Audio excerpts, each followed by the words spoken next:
Star Network is here. Hold no punches. I'm real revolutionary right now. Support this man, Black Media. He makes sure that our stories are told. Thank you for being the voice of Black America, Roland. Stay black. I love y'all. All momentum we have now, we have to keep this going. The video looks phenomenal. See, there's a difference between Black Star Network and Black-owned media and something like CNN. You can't be Black-owned media and be scared. It's time to be smart. Bring your eyeballs home. You dig?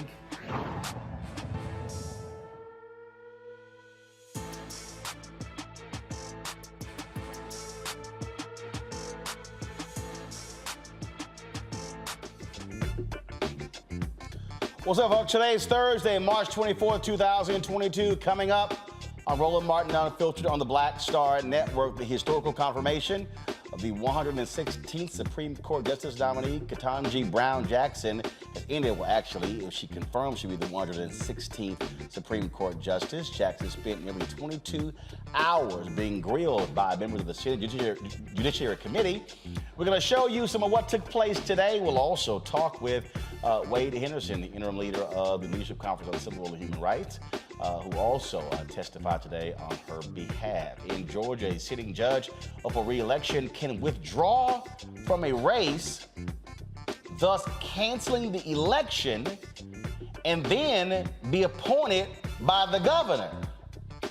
We'll take a look at this judicial loophole that Georgia actually passed. I told y'all don't trust these damn Republicans. He was unarmed and went to his car, was surrounded by plainclothed New Jersey police officers. They thought he was reaching for a weapon. He was reaching for tea. Now he's paralyzed from the neck down. Jajuan Henderson's attorney will update us on his case and let us know why he's still facing charges. Shopping while black? Oh yeah, a man was wrongfully convicted.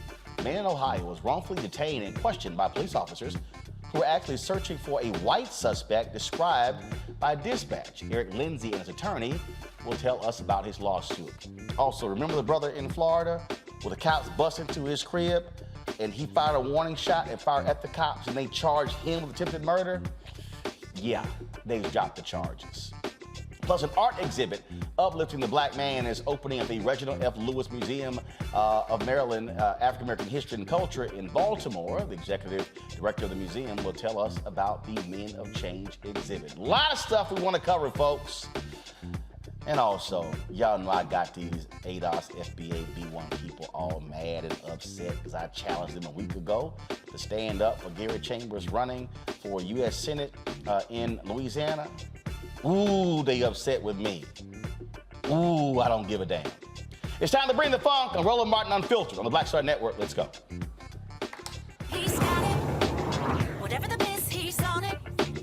Whatever it is, he's got the scoop, the fact, the find. And when it breaks, he's right on time and it's rolling. Best believe he's knowing. Putting it down from sports to news to politics. With entertainment just for kicks, he's rolling.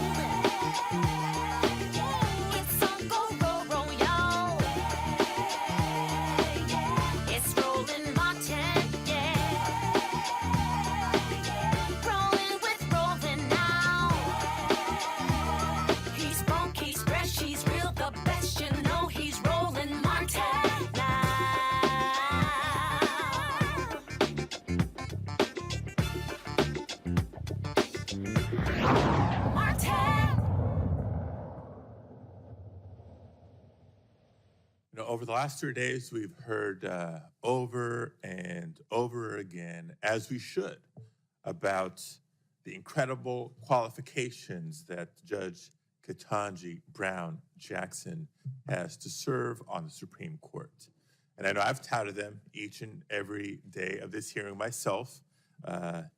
Hopefully you've seen me do it if you've been watching the hearings. And I'm going to do it again here in a minute. But before I do, I want to explain why I'm doing it, why I keep doing it. It's because I do believe every American should know Ketanji Brown Jackson, the judge, Ketanji Brown Jackson, the person, and the fact that she represents the very best of our country.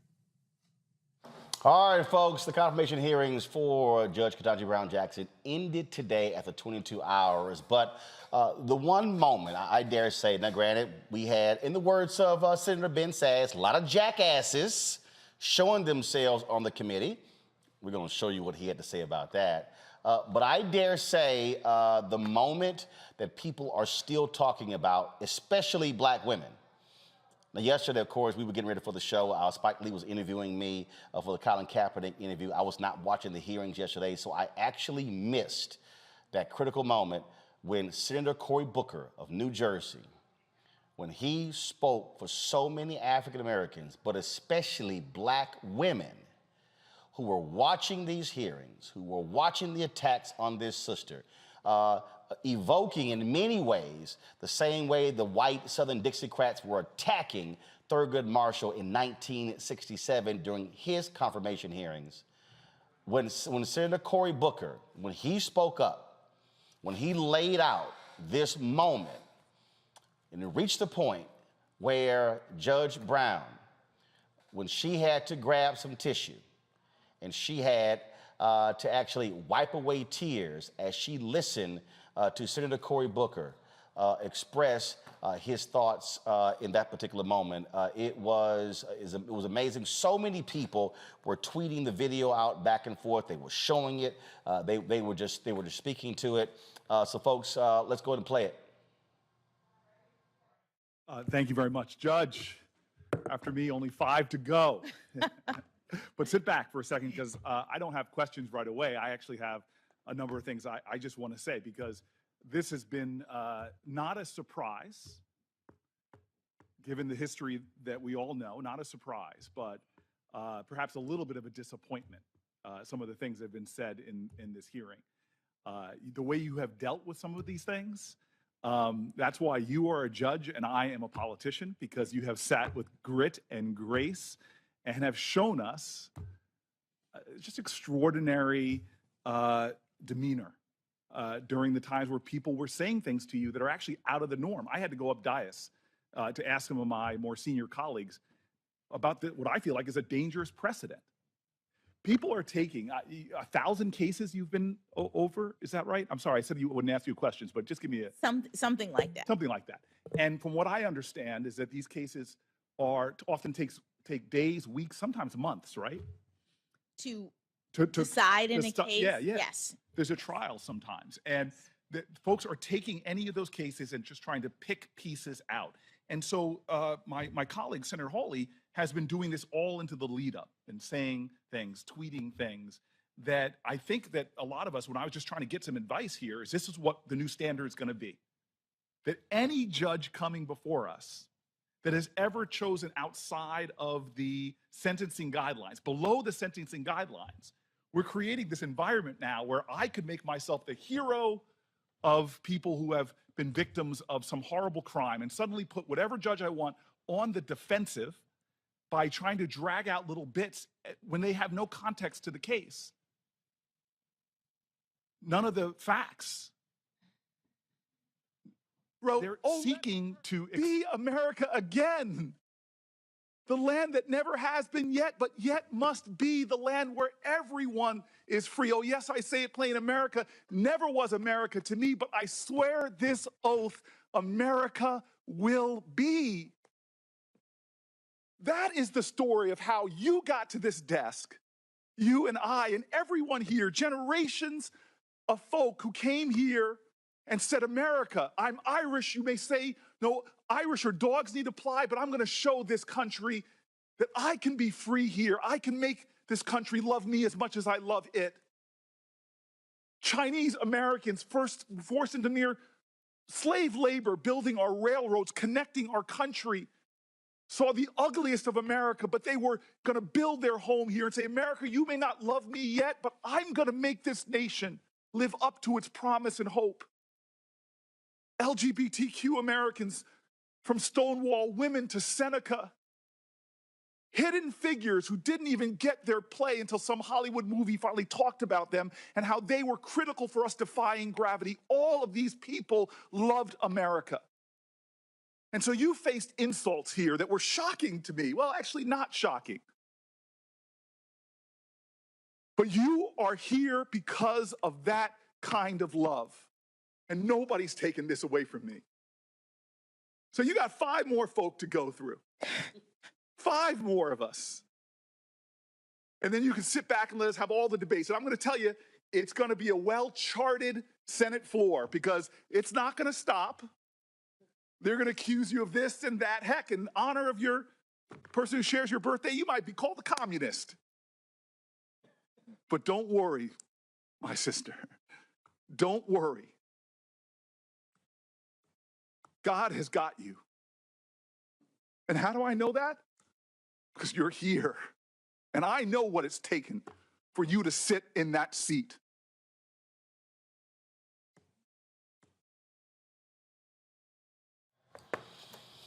There's a lot more that he said. We're going to play a little bit more of that later. That was an unbelievable moment. Joining me right now is Reverend Leah Daughtry. She's the former DNC CEO, campaign manager for Fighting for Our Vote. Brown Lewis, Dean, North Carolina Central University. Wade Henderson is the interim president and CEO of Leadership Conference on Civil and Human Rights. Also, Reese Colbert, Black Women Views, regular panelist on Thursday. And of course, Dr. Greg Carr, Department of Afro-American Studies at Howard University.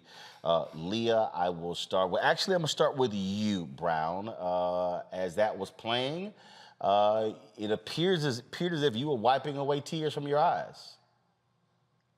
Yes, I was.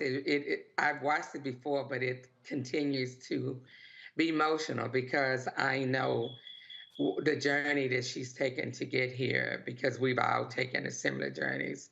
And so it's just so it's an emotional time. So the tears of promise, tears of hope, but also tears of remembrance of what we've been through historically. Leah, I dare say that was the finest moment to date of Senator Cory Booker's career as a United States Senator representing New Jersey. That moment. You know, it was when he opened his mouth and began to speak and invoked Constance Baker Motley and Langston Hughes and Harriet Tubman and really just gave Judge Jackson some wind beneath her wings. I think he was not speaking just for himself, but really he was speaking for all of us. I had the opportunity to attend the hearings and to be in the room when the junior senator from Texas, Mr. Cruz, began with his diatribe, his shenanigans. And, you know, sitting there, there's nothing you can do. The feeling of helplessness as you watch this eminently qualified sister who has put herself forward to serve this nation be undercut, undermined, diminished, and demeaned, and you sit there proud of her, but with a feeling of helplessness because there's nothing you can do. And so Senator Booker finally steps forth in his last pass at this and speaks what we all wanted to hear, what we all needed to hear, what we all wanted to say, particularly as a Black woman. You brother standing up and say, I support you, sis. I see you, I support you, and I'm with you was just so deeply gratifying and moving. I think I myself cried through his 20 minutes of speaking because it was just such a needed moment. And you could see from her face that she needed that moment. She appreciated it as well. Reese, there were, the number of sisters who I saw on social media commenting and moved to tears was just amazing. And folks who were saying they saw it over and over and over again. Because frankly, for many folks of this generation, we weren't even alive when Thurgood Marshall went through his hearings. I'm not wasting my time on Clarence Thomas. But this was absolutely different because for Thurgood Marshall, he was the first African-American. For Judge Brown Jackson, the first African-American female.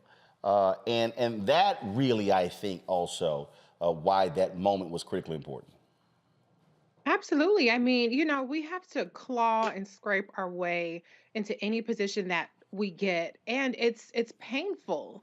And what Senator Corey did, Booker did in that moment was he elevated not just Judge Jackson, Brown Jackson, but all Black women. I mean, the women that he invoked, Constance Baker Motley, Harriet Tubman, his own mother, Black women throughout our history. We have a rich legacy of Black women being trailblazers.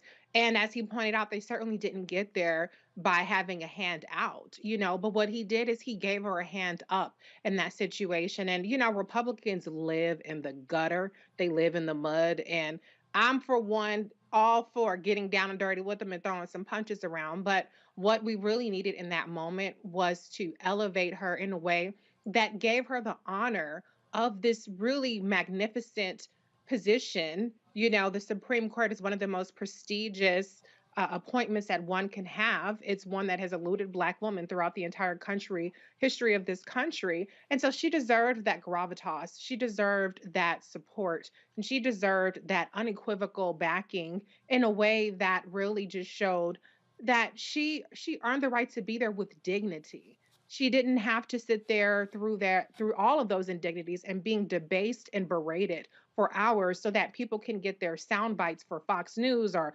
OAN or for their primary campaigns or for the midterms. She's better than that. And I think that that moment presented her with that opportunity to really relish in the accomplishment that she had just by being there. And I think it was a reminder for Black people everywhere that, I think we're starting to get to the point where we take for granted these historic firsts. Not everybody, obviously. Older generations are much more in tune with the significance of this. But I think in this kind of, popcorn society that we have, we're always moving on to the next story. The significance of this moment kind of gets lost. So I salute Senator Booker for giving her that gift, but for giving us that gift as well. Wade Henderson, I'll go to you next. And I got no problem saying this.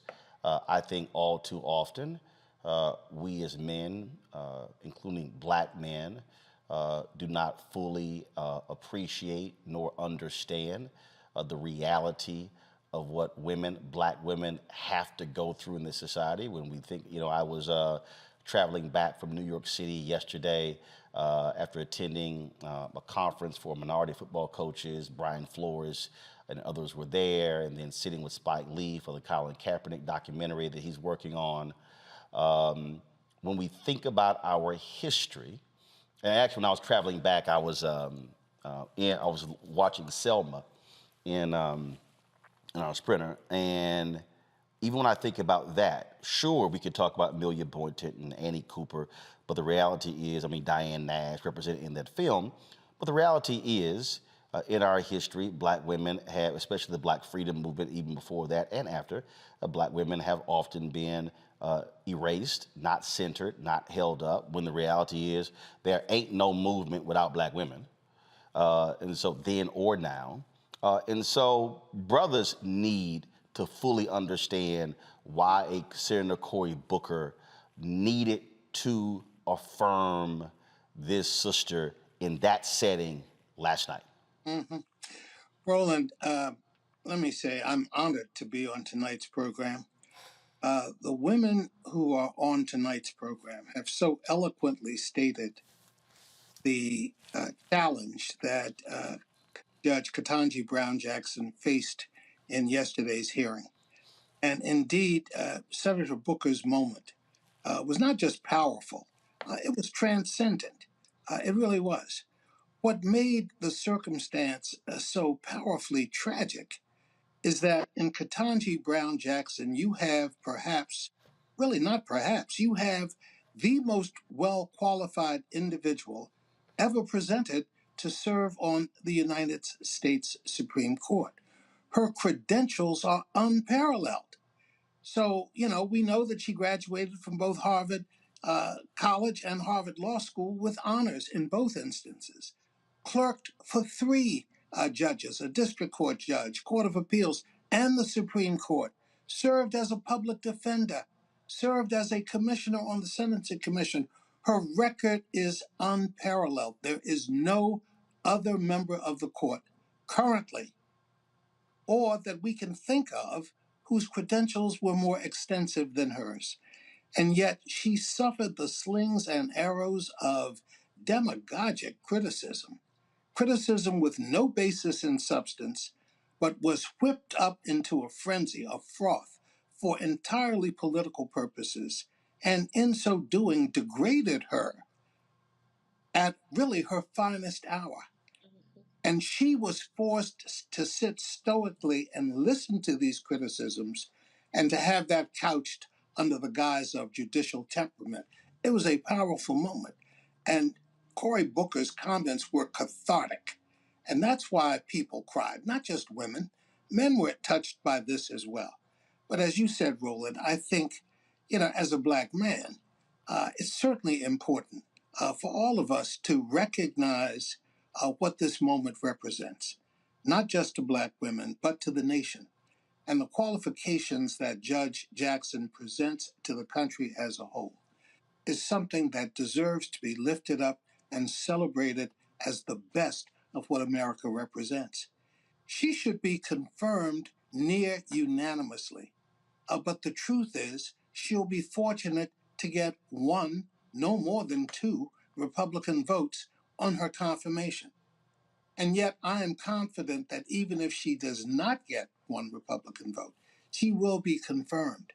I think her presentations over the 3 days of these hearings have demonstrated time and time again why she should be confirmed, and that her qualifications are exceedingly superb, and that she really represents the best of what this country symbolizes. And as the nation's first Black woman to serve on the United States Supreme Court, we should all be honored to participate in this moment.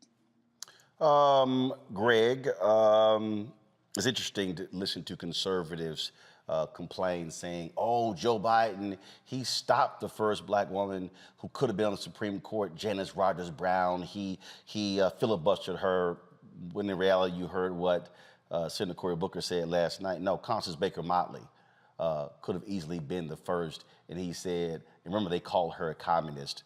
And watching Judge Brown Jackson this week, watching her poise, watching her have to sit there and endure the lies. And again, what Republican Ben Sass said, the jackass behavior for people on his side. Again, I really thought about that scene. There was a particular scene from Selma that to me is one of the greatest scenes, when the Coretta Scott King character, played by Carmen Ejugo, was actually talking to Lorraine Toussaint, who was playing Amelia Boynton. And Boynton said this, and again, when I saw it, I said, this speaks exactly what we witnessed this week from this sister. Watch this. I'll tell you what I know to be true. It helps me in times when I'm feeling unsure, if you'd like. Please do, Ms. Boynton. I know that we are descendants of a mighty people who gave civilization to the world.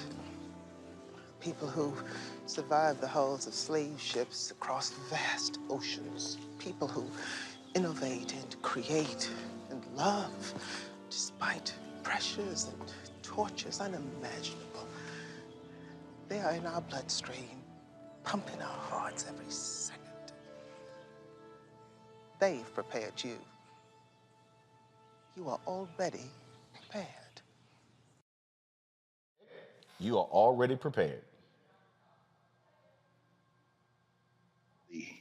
Know what I can contribute at this moment. I'm grateful to you and to Black Star Network for giving us space. We taped a piece today with Angie Porter and Blethia Watkins, two professors, law professors, in Angie's case, for airing tomorrow on the confirmations. I'm a little conflicted. I mean, only seen Selma once, that movie, in part because one of the criticisms, which I share, is the mistreatment of the Student Nonviolent Coordinating Committee in that moment. But of course, it's always good to see Amelia Boynton Robinson portrayed there. Her son, of course, is the Boynton in Boynton versus Virginia. He was a student at Howard Law School at the time. And so watching Cory Booker I watched him just before I went to class last night. I have class at the law school, and we talked about his comments. And what I saw was, and then again today in class with my undergraduate students, so my law students and my undergraduate students, one of the law students was actually in the room yesterday watching. And it was very interesting to hear young people filter Brother Booker's comments. The enthusiasm, yes. The support for the sister, yes. All of that. At the same time, we have to remember we're in a political formation. So I don't know whether he was giving a campaign speech, and certainly Harriet Tubman is not an American at the time. She was a criminal. She's a fugitive from federal law. But Cory Booker's almost Santa Claus construction of what America is, and I understand why he did it, and I think he does believe that. But it runs the risk of using that time, perhaps even as he continued to praise our sister Ketanji Onyeka Brown Jackson, by the way. Her middle name is a Yoruba name, and while she has maintained her composure brilliantly, she has also been speaking through her gestures, through her pauses, through those consonants she's been clipping. If you speak Ebonics, she has been giving it to them the whole week. It's actually been glorious to watch. But Booker, it's interesting because I felt conflicted in listening to young people talk about how they looked at it. Everything from, the idea that somehow she has to justify who she is. We keep saying she's qualified, she's qualified, she's qualified. Nothing she could do will qualify her to these white nationalists. Brett Kavanaugh got up there and snotted and snorted. He went to Georgetown Day. And remember, Ted Cruz tried to take her out talking about CRT, the same Georgetown Day that white man went to. They were never going to vote for her. There's no amount of saying you're qualified. No, this is going to prepare you. This is going to help you. Remember, James Eastland, as you've talked about many times, he drug Constance Baker Motley's nomination out for months in 1966 when she was nominated to the federal bench for the Southern District of New York. And I'm bringing all this up as a background to the point I'm about to make. We should pause and celebrate our brother Cory Booker for saying what he said. And we also have to balance that with being very clear-eyed in this intellectual warfare we're on, because while he was doing that, the Supreme Court that Ketanji Brown Jackson is about to be on handed down a per curiam decision yesterday that cut a black district in the Milwaukee area because the criminal enterprise known as the Wisconsin State Legislature has gone completely out of its mind. The Wisconsin Supreme Court stepped in, and the damn Supreme Court of the United States intervened in a state issue. These people are out of control. If you don't understand the white supremacy, everything else you think you understand will only confuse you. And while we continue to say that this sister, who is eminently qualified, we also have to balance that with disabusing ourselves of this aspirational backmapping of this fantasy we think of as American values. There is no such thing. We have to be clear-eyed about that. So I can't wait for her to get on the bench. And then we'll see who Ketanji Brown Jackson is, because nobody can predict what a Supreme Court justice will do, will write, will think until they get on the bench. So I'm just ready for this vote. Take this vote. Let these white boys do what they were going to do from day one. And then let's get down to brass tacks. And Clarence Thomas, get well soon as you retire from whatever illness has your ass in the hospital at home recuperating. And maybe it'll push you to consider coming off the bench. Then we're going to see who they really are, because then they're going to have a real fight, because this one is theater at this point. But Brown, this is the dichotomy that we actually face, and that is we have to wear both masks. The reality is this: she could say what we want to say, but she got to get confirmed. And the reality is, Senator Cory Booker is operating in an institution where it's just two other people look like him. And one is a Republican who frankly votes against everything that he actually believes in. And that's Senator Tim Scott. And so for all of our desire to do a Colin Kaepernick, the reality is, if you read I Never Had It Made by Jackie Robinson, Robinson didn't want to go through all the stuff that he had to go through, but he also understood why he was going through it. And it's very interesting when you read his book and you can read the fury, the anger, but also understanding it. We still are living in a world, and I say this all the time, where in the last election, 73% of the electorate was white. We're still living in an America that is being defined by, frankly, white standards.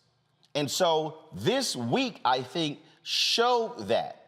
So even if you do all the things they say you're supposed to do and all the places you're supposed to go, you do all of those things, you still are going to be treated like black folks have always been treated in America. Dean? I think you're you go. exactly right. And I think that what was really impressive about her is that she handled it in a way that they were saying things that was infuriating, things that were not true. The whole thing about the pornography and the fact that she is being penalized for doing her job. Had she done something different, she'd have been penalized for not doing that. And I think she handled it with so much grace. She controlled her face. Because as Black women, we speak not just with our voices, but with our faces, with our hands, especially our hands. And I think that she did a wonderful job of working within the system. You're right, recognizing that she couldn't say exactly what she thought. She couldn't show what she thought because she has an objective, and that's to get on the Supreme Court to maybe make a difference and maybe make things better for people who look like her. So I really appreciated her calmness, her posture, her temperament, and that she really did not go there with them.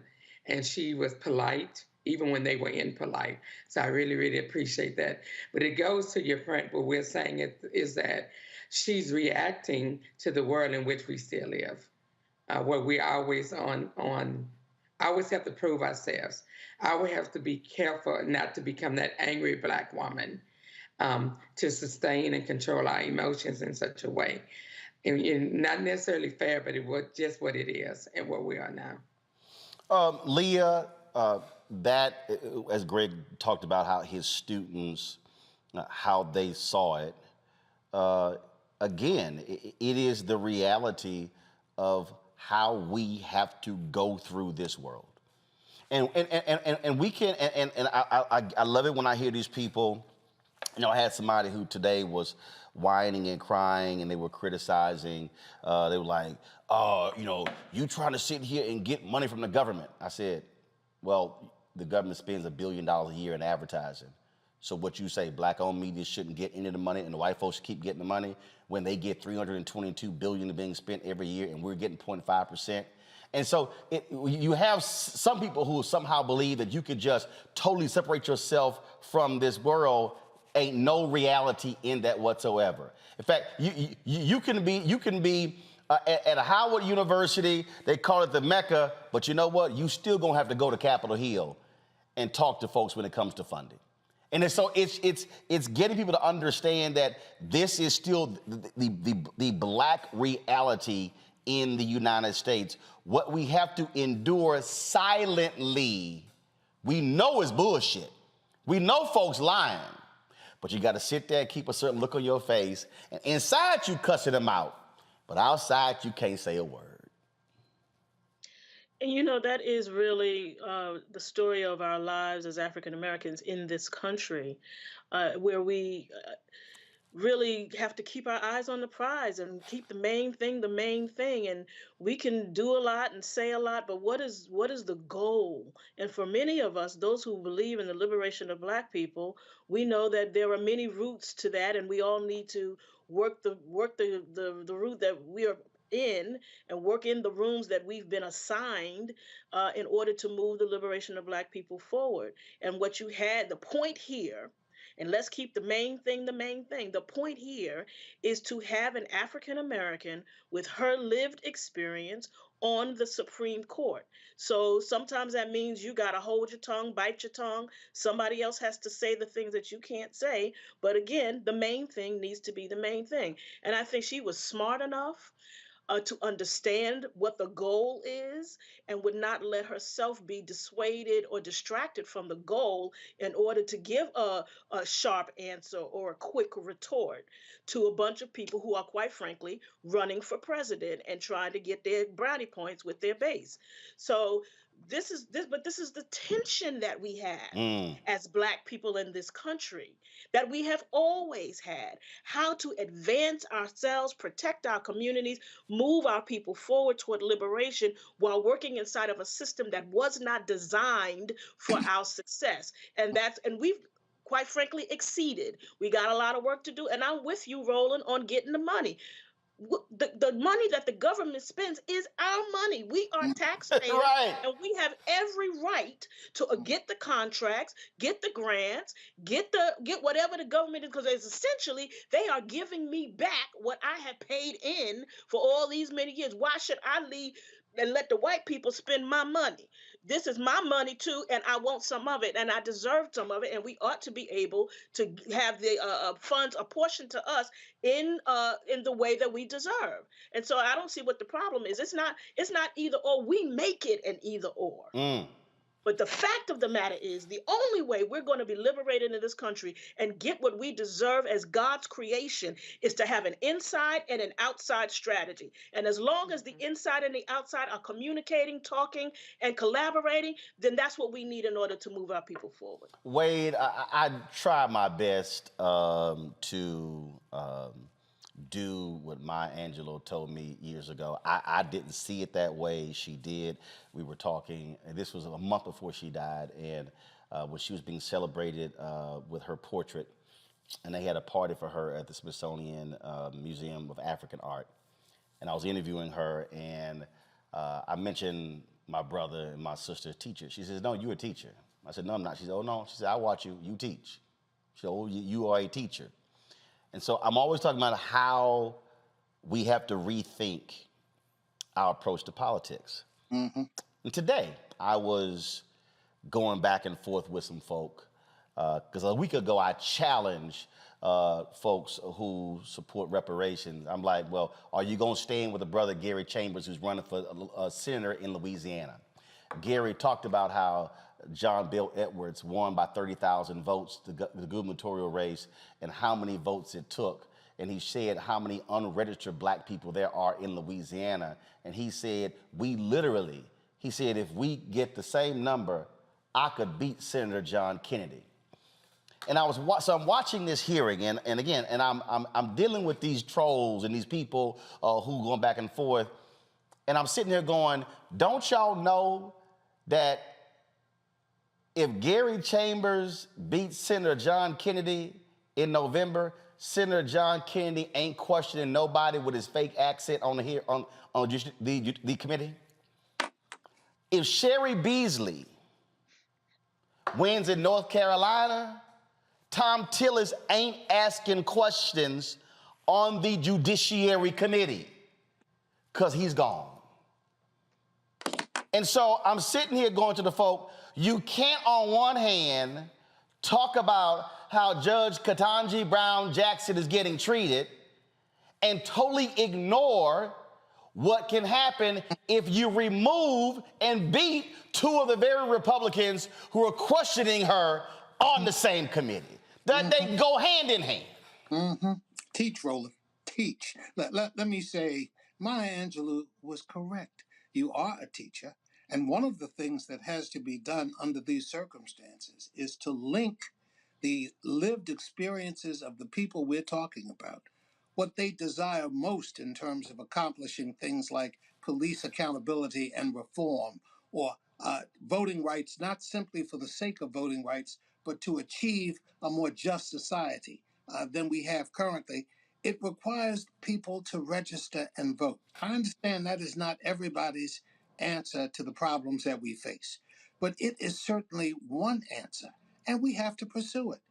When we were working with organizations like the NAACP, the National Action Network, the Legal Defense Fund, the Urban League, trying to get a voting rights bill passed this year, the leadership of Mark Morial and Reverend Sharpton and Derek and Cheryl Lynn was incredible. and it made a huge difference. But at the end of the day, we did not get that bill passed, and unfortunately, it was two Democrats that stood in the way. The refusal to adjust the filibuster was costly. Now we have states that are controlled by Republican state legislatures and governors enacting a series of new restrictions on voting right access, voter suppression initiatives that are sending us back in time to a period before 1965 when the Voting Rights Act was adopted. We've got to fight back on the ground. And that means registering as many people as possible and encouraging them to turn out with a common purpose. Hopefully, that effort is underway through a number of different organizations. But we also need that effort, given volume by you and others, speaking truth, linking these issues together in ways that people can understand. And that is a challenge, Roland. You have a gift, use it. And I think shows like this are very helpful, and hopefully connecting with people who are not currently part of the system, but could be a real force for change if they were to register and participate. Brown, you are dean of North Carolina Central. How have your students been, what have they been saying this week watching these hearings? Well, they've been excited about the way she's handling herself, but they are really shocked about, because for some of them, given their age, this is the first time they've really seen this type of confirmation hearing, because right. The last one wasn't as aggressive. So they're really, really surprised as to the lack of senility that is going on. But it is also motivating them to what you guys are saying, to get out and support former Justice Beasley in her campaign. And so I think it has invigorated our students. And it also has given them the opportunity to see the reality of how the world really works. Because I think that given their age and the things they've gone through, they don't remember some of the historical things that Senator Booker was talking about. Because even before the debate about critical race theory, a lot of secondary schools and a lot of high schools have started eliminating teaching history about Jim Crow and about slavery, it's about racism. So I think that for some students, it was a shock to see the manner in which a Black woman that was so highly credentialed, the way that she's been treated during these hearings. Which is precisely why, Leah, I need folk to understand, stop thinking this shit's gonna be easy. You need to see, I say this all the time, and I know how people, oh man, I don't wanna see them Jim Crow movies, I don't wanna see them slavery movies, but for me, I mean, literally yesterday, again, I'm in New York, and here I'm sitting right next to Brian Flores, who is suing the NFL of a lack of head coaching opportunities. And DeMaurice Smith is talking about John Mackey being the first the African-American suing the NFL for free agency in 1972 and it taking 20 years. And Curt Flood suing Major League Baseball, going to the Supreme Court, losing, but eventually it actually happening. And walking through that history, and I'm sitting here going, folk, you can't act like this thing always existed the way it did just because you just were born in the last 20 years. And so this generation, whether I'm 53, whether people are 43, 33, or 23, need to see the remnants, the grandchildren of Jim Crow still doing what they do, so folk understand the battle ain't over. That's exactly right. You know, Chancellor Williams in his book, The Destruction of Black Civilization, starts with a story, and the griot sees an old man on the road and said, what happened to the great people of Sumer? They were architects and doctors, and history shows they were a great civilization. And the old man says, well, they lost their history, and so they died. That's the moment we are in. If we don't understand the history of what has happened before, we are ill prepared for what will happen in the future. If you didn't recognize the names that Cory Booker called yesterday, you got some work to do, my sister, my brother, so we can be prepared and understand how to deal with the sons of Jim Crow and the daughters of Jim Crow as we Marsha. This is what we have to do. And if we don't connect those dots, then we will stay in the mud patch, just stomping around in the same place, and we will never be able to move our people forward. Brown Lewis, Wade Henderson, Leah Daughtry, I appreciate all three of you being with us. Wade, I was going to ask you about what you spoke about today, but don't worry about it. We're going to play the video later. So Okay. we'll hear your voice, but we'll play it in real time. I appreciate all three of y'all being here. You're certainly welcome to come back anytime. Thank you. Thank you very much. Reese and Greg.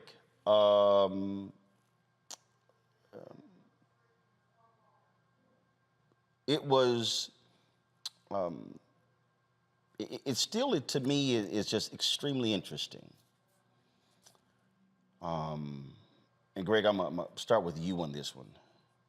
And frankly, it bothers, it does irk me to no end when people are talking about how do we affect change today. They have no understanding of history. And we sit in these rooms and folk talk about how we gonna fix this problem and how we gonna do this, and I'm sitting there going, the same way they did then. When I was having the conversation yesterday, and we were talking about these NFL owners who don't want to hire black head coaches, but they get billions from city, county, and state governments. I said, you ever heard of the Powell Amendment? Attach some EEOC standards to receiving publicly financed money. Adam Clayton Powell did it in the 1950s with the education bill of President Dwight Eisenhower. And it continued in the 60s. And I said, tell the New York Black and Puerto Rican caucus to hold up that $1.4 billion they want to give to the billionaire owner of the Buffalo Bills to build a new stadium. And so same thing here. If you watch these hearings and you are mad in Arkansas about Tom Cotton, and if you pissed off in Louisiana about John Kennedy, and if you pissed off about Ted Cruz in Texas, if you mad in Missouri about Josh Hawley, then did you call their office? Did you email? Did you tweet them? Are you going to show up at their town hall? Or are you going to simply express outrage on social media and not do a damn thing? At some point, you got to either get in this game or sit your ass down and be quiet. Of course, Roland, you're absolutely right.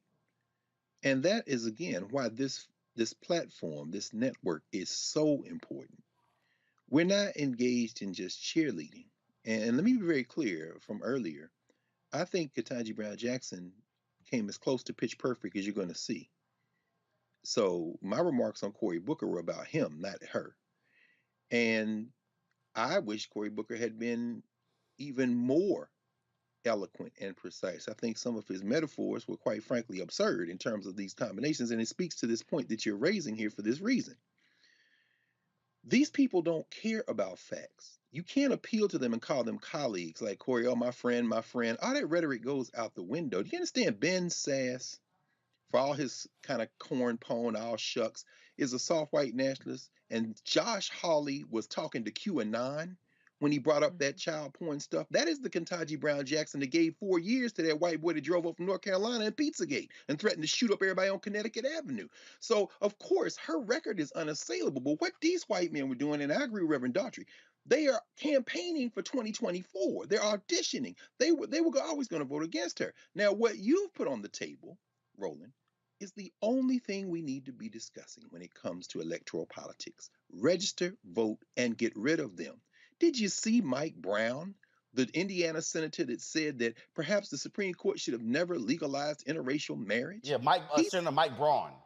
Mike Braun, yeah, Mike Braun. I'm sorry, I mispronounced. Right. He said that leave it up to the states, and he was asked about loving. Well, if you want it for this one, you got to do it for all of them. Absolutely.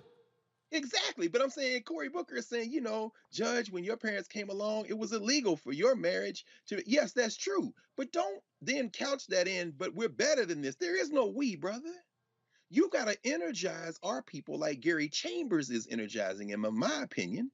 And so when you see that, what you're saying, Roland, comes down to we have to be smart. Again, I was going to say this one thing. That's why this forum is important. There are people who have criticized Ketanji Brown Jackson because of this Lockheed Martin case, that they're saying, oh, she sold out black women working for Lockheed.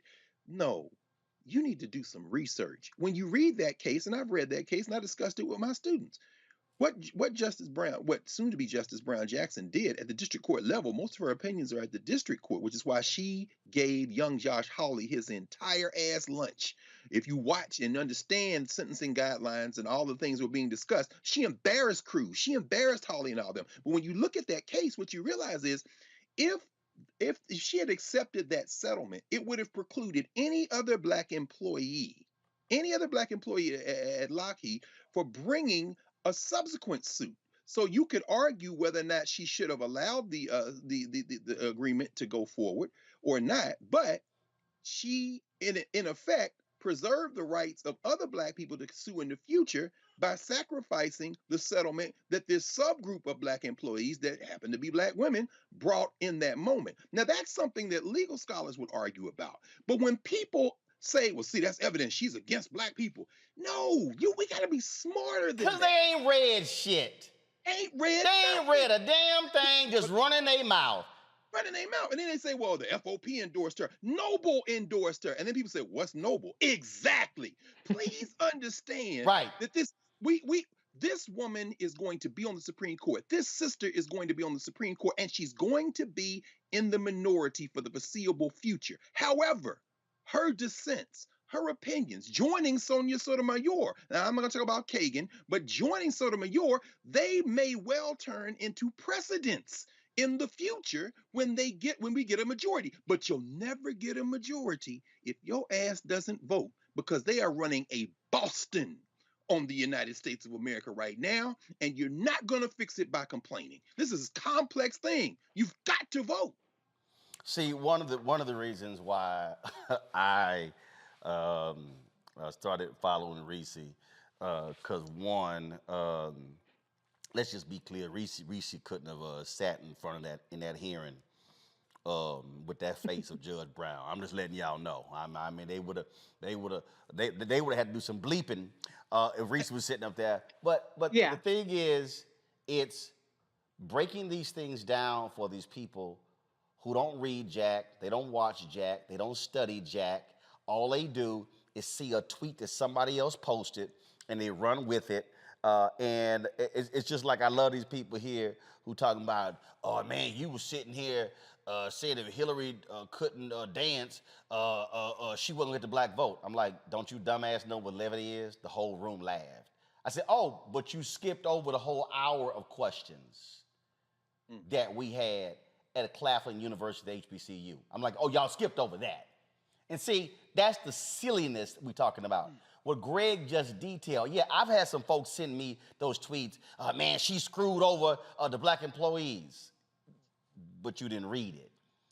And that is what we're dealing with. We are dealing with a generation, unfortunately, I'm not labeling everybody, but we're dealing with people who only operate within the 280 characters of Twitter, who only see a meme on Instagram. And if you want to understand, all you got to do is look at time. See, this people need to understand. When we talk about who watches and how they watch and what they do, there's a thing in radio called time spent listening. It's called TSL. With digital, it's called time spent watching. For this show, last year on YouTube, because I love these people who say, oh man, your show's a failure. Really? 92.4 million views last year, 13.6 million watch hours, 1.2 billion impressions and reach. Views from impressions, 56.6 million. Watch hours from impression was 9 billion. But here was the key, 9 million, I'm sorry. But here was the key. Average watch time of a Roland Martin unfiltered video is 8 minutes and 52 seconds. We ain't sitting here trying to give y'all. We lost you. Did you hear Reese? I didn't hear that. Was it? Did you say 8 our minutes? average watch time on YouTube is 8 minutes and 52 seconds. Huh. So when people hit me and go, man, you should be doing shorter videos. No, I'm not trying to sit here and teach your ass in 2 minutes.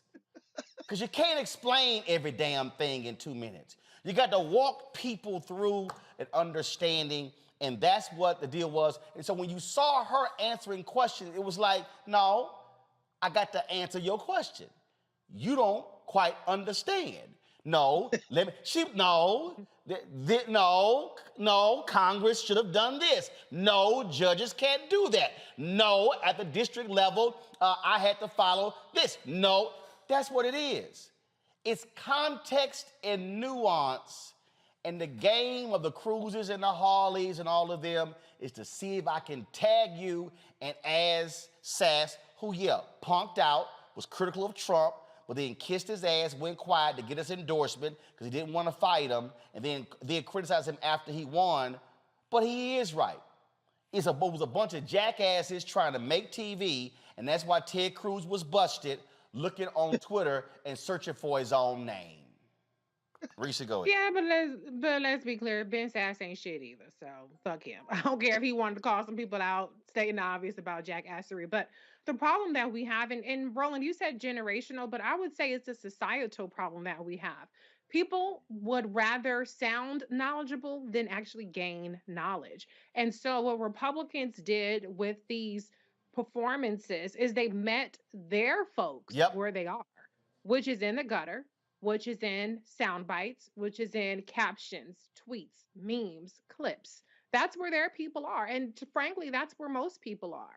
And so that's where, to Dr. Carr's point, somebody would pick out the Lockheed Martin case and say, well, she ain't for us, when they don't even understand the details of it. But the devil is in the details. And the details tend to be irrelevant for people once they formed an impression. And so Republicans are really genius at playing this disinformation, misinformation messaging game. And Democrats have a thirst to try to educate people that don't want to learn. They just want to sound smart. They just want to sound like they know stuff. So I think that what Judge Brown Jackson did was really genius. She actually put on a clinic. I learned so much from listening to her. But whatever she said was beside the point for what Republicans were trying to do. And Republicans, to Dr. Carr's point of being clear-eyed, what I heard, it was disturbing. It was debasing how they treated Judge Brown Jackson. But what I heard is the next salvo for what they're going for in terms of the midterms, in terms of what they plan to do with power. When we're talking about sentencing and we're talking about cherry picking cases, what kind of chilling effect is that going to have on judges who are looking towards their career? Hold up. I don't want anybody to skip what you just said.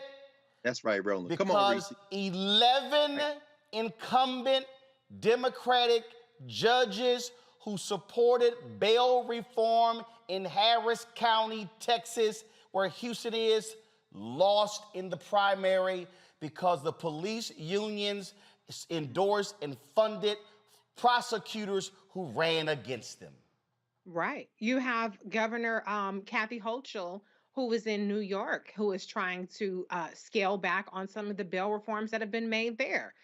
So what the Republicans always do, the same thing they did with contesting the legitimacy of the elections, is they're always laying the groundwork and the pretext for the next corrupt power grab that they're going to take. Yes. And so when they want to talk about soft on crime, hard on crime, when they want to talk about lawlessness and all these other things, what they're doing is they're laying the groundwork to further criminalize, to further incarcerate Black people, because that's who the target always is. Okay, Black people specifically. And when you talk about CRT, saying KBJ equals CRT, no. What they're saying is this is just blatant white supremacy, white nationalism. What they're saying is anything Black is a problem for us by default, period. And so we do have to be, to Dr. Carr's point, clear-eyed about not just the theatrics, but what the theatrics signal. And Democrats in particular, I loved what Senator Booker did. I think we needed that moment just to come up for air. But much of the hearings were completely squandered playing on Republican turf. There you go. Yes, you do need. Oh, go ahead. I do want to bring in, before I go to the break, because my next guest had been waiting, I do want to bring in our third panelist, Dr. Larry Walker, assistant professor, University of Central Florida. Doc, just want to get your thoughts on the hearings this week of Judge Ketanji Brown Jackson. It was political theater. Roland, for us to follow politics, we already knew what was going to happen. The script had already been written. So just watching it play out was essentially watching actors and directors, someone directing a script that had already been written. So I think it was really important. And Reese just talked about Senator Booker's, what he had to say. And, as someone, as a Black man, I was happy to see him defend Judge Brown Jackson the way he did. And for Black folks who have been in churches or on campus or in social events and you're the only Black person, sometimes we give each other things like a head nod. But what he did in terms of the support in front of a national audience, it warmed all our hearts because we know what it's like to be the only person or be the first one. And we're dealing with all these slings and arrows. But it was great to hear, as obviously the only Black person on the Judiciary Committee, hear Senator Booker give that, and it was passion and the realism, right? Because we've been there before. And then to hear him talk to her about how happy he was and proud of her warmed my heart, and is also the reason why we need more Black folks on the Judiciary Committee. Absolutely. All right, folks, got to go to a break. When we come back, if you want to understand why Black people have stress and hypertension and diabetes, heart disease, when I show y'all the video of my next guest, and you see the bullshit that we have to deal with as Black people, what happened to him is a perfect example of what it means to be Black in this damn country. You're watching Roland Martin Unfiltered on the Black Star Network.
Don't you think it's time to get wealthy?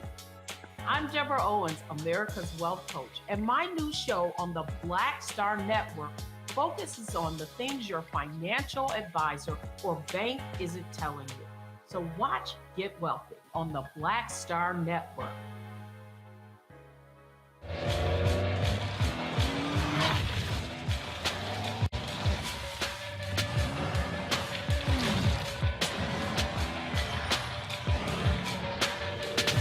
Pull up a chair, take your seat. The Black Tape with me, Dr. Greg Carr, here on the Black Star Network. Every week, we'll take a deeper dive into the world we're living in. Join the conversation only on the Black Star Network.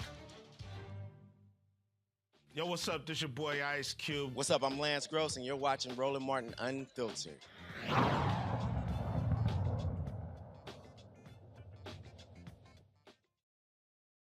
Roland Martin Unfiltered right here on the Black Star Network.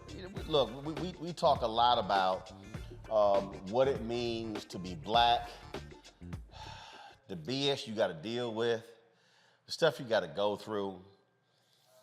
Imagine you in the store and you minding your own business and you shopping, and a white cop rolls up on you and accuses you of putting stuff in your jacket. And then it comes to find out the person who they looking for, who dispatch told them who to look for, not black and wearing a totally different color than you. Roll the video. Caucasian male, maybe late 30s. He's wearing a dark green / gray type colored Carhartt coat, got a red hoodie underneath. Caucasian male. Maybe Freeze it right. No. Pause the video. Put it back up. Caucasian male, maybe late 30s. He's wearing a dark green / press play. He's wearing a dark green / gray type colored Carhartt coat, got a red hoodie underneath. No. Hey, boss. Come talk to me. Yeah. How you doing, man? Take your hands out of your pockets for me. How you doing? I'm doing well until I got stopped. What's up? Yeah, LP called and said that you were concealing some items inside your jacket.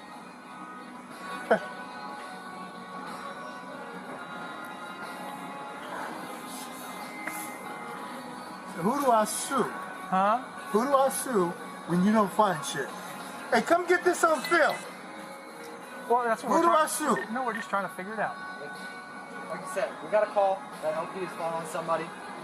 Okay, they say he's got a brown jacket on. Okay, jacket That's all. underneath. I walked in here 5 minutes after you guys walked in. I saw you walk in. So how could they see me Sir, steal some shit? I have no idea. Get this on film, please. Yeah. So that's what, again, that's what we're here just trying to figure it out. So what do you want? What do you want me to do? If you have things concealed. What did in they your say? A jacket- black man did it? No, sir. What did they say? Because I walked in here after you guys. Listen. Yep. This isn't tan. Do you have any items in your jacket? Hell yeah, I got items in my jacket. Well, the items that I walked in here with behind you guys. Okay. Clear one in custody. All right, y'all see this? This the damn person. Yeah, I'm taking over the office. Intentional cars below for clear one in custody. Man, Yeah, now this took place in Ohio.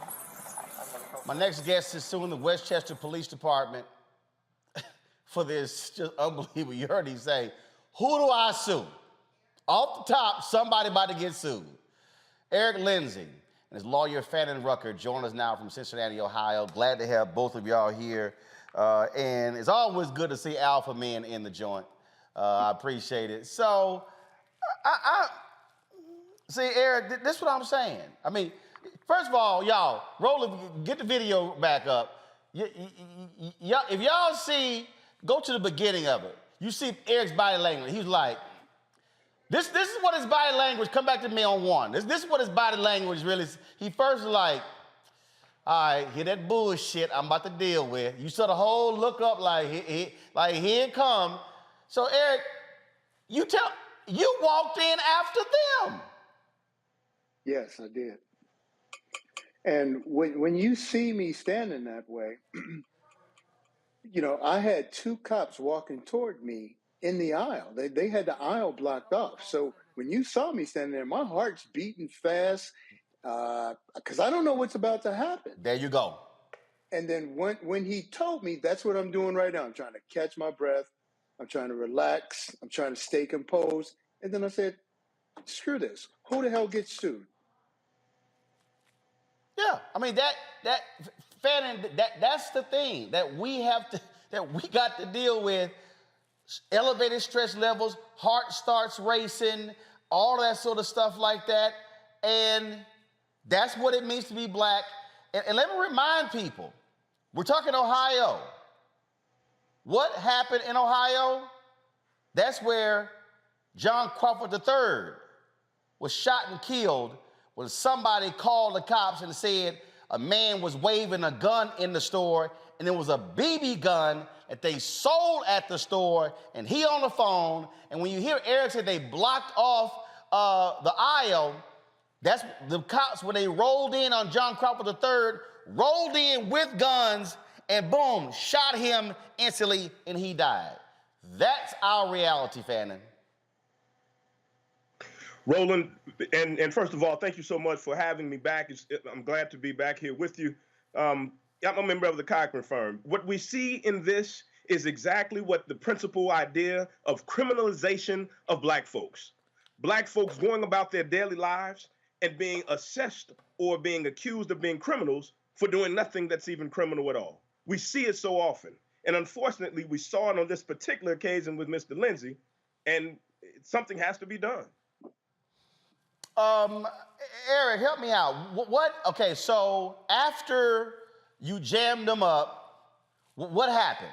Because we say it was two different body camera videos. One was with the two cops roll up on you, and then we saw this other guy get arrested. What happened after just this portion here when you jammed them up?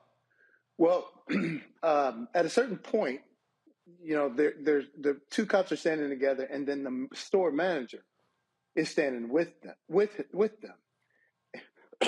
And I come at the cops pretty hard, because if you play back the video, he says I have a brown jacket on, so now he's trying to tailor the description to what I'm wearing.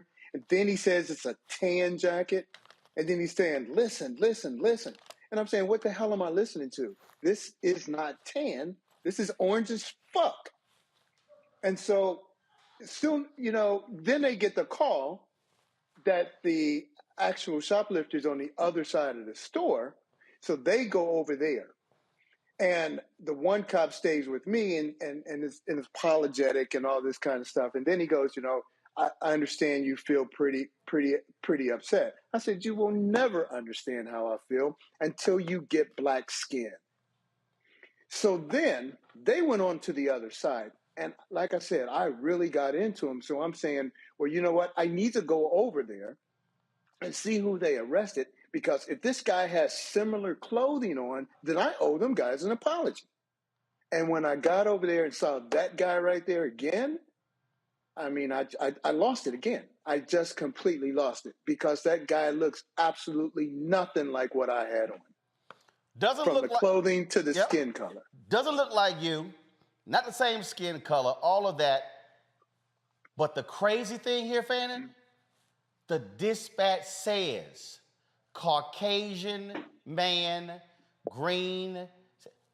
How in the hell do you confuse that to walking in? Oh, I see a black person, let me holler at you. Take your hand out your pocket. You got anything on you? So, Roland, there's a couple things, and let me just correct you. I don't mean to be rude. Fanon. I'm sorry, my bad, Fanon. Go ahead, I got you. My bad. But there's some other issues of context here. First of all, you played the dispatch record first, and the dispatch record was clear that there was a shoplifting report that was going on. No doubt, criminal activity. Police are in their rights to show up. They had a very clear physical description of the person. Now, Mr. Lindsay had no idea about the dispatch report, who was doing anything. He just knew that he was confronted by police officers. If you watch the entirety of the police officers' body cam footage, you see them go past. This is the Friday night at 7 o'clock in a suburb of Cincinnati. This place is about 15 miles outside of Cincinnati, not too far from where you mentioned about John Crawford's incident. But as he's walking through the store at 7 o'clock, in this big box store, 7 o'clock on a Friday evening, the officers walk past all kind of folks wearing all kind of things, and they don't stop, confront, interrogate any of these other individuals. The first and only person these officers confronted and interrogated was what appears to be the only black shopper in the store during that time. So that's part of the context of this thing. Mr. Lindsay had no clue what their report was, when the report came in. Yeah, because he just shopping. He's shopping. Yeah. Now, Eric, okay, now I need to understand. So the manager's standing right there. Did at any point the manager say, we told y'all it was a white dude in a green jacket? What were we talking to the brother for? Did the manager say no? Absolutely not. Absolutely not. And see, that's the part that really burns me up. Well, Well, the whole thing burns me up. But that dude is a black man. Whoa, He wait. looks like The man's a black? yes, sir. He looks like you and me and Fanon and anybody else with skin color like us. He got me related to that bank teller in Atlanta with Ryan Coogler. I did see that. Go ahead, Doc. I can't speak to that, but I see where you're going with it. But what I'm saying is, when the call came in that they had found that they got the suspect on the other side of the store, that guy told the cops he's over here, and they just turned and walked away. He never once said, "I apologize, brother. I'm so," nothing, absolutely nothing. He just acted as though he was as white as they were. Like this could never happen to him. Fanon, what's the name of the store? Meyer. Meijer. Meyer. Chain store, locally owned. Meyer is a big box national retailer. Mm-hmm. So a lot of these grocery stores, you have different names in different cities and states. So, like, who else are they tied to? What company are they tied to?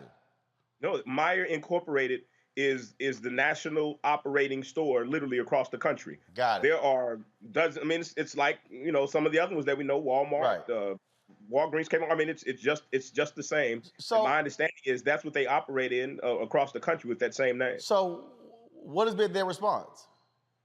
Well, before we filed suit, and this happened in January of last year, before we filed suit, obviously, you know, we engaged the city of Westchester as well as Meyer.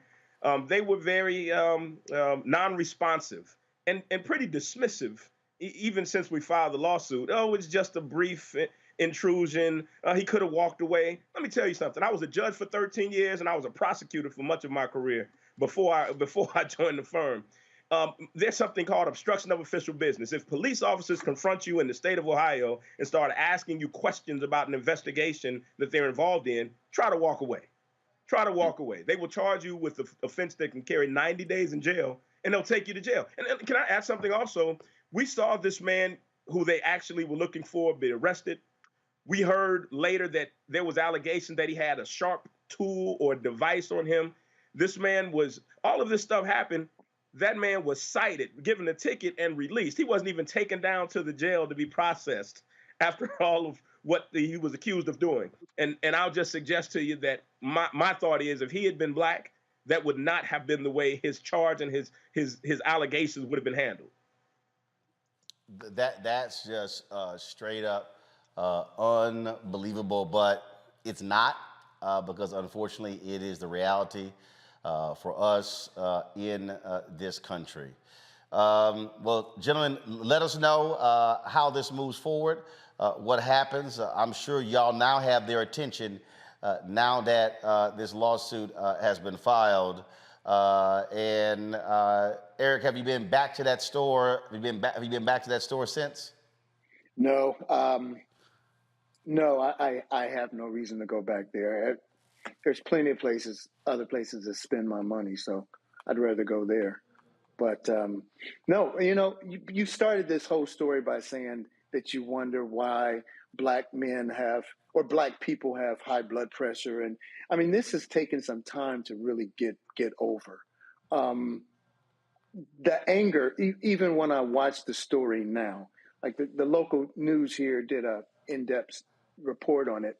And even when I watch the video, you know, I can still feel the anger welling up in my chest over this because, you know, I'm 61. At the time this happened, I was 60, and I've been through this so many times. Even in a United States military officer uniform, I've still experienced stuff like this. And I'm saying stuff to be kind on your show.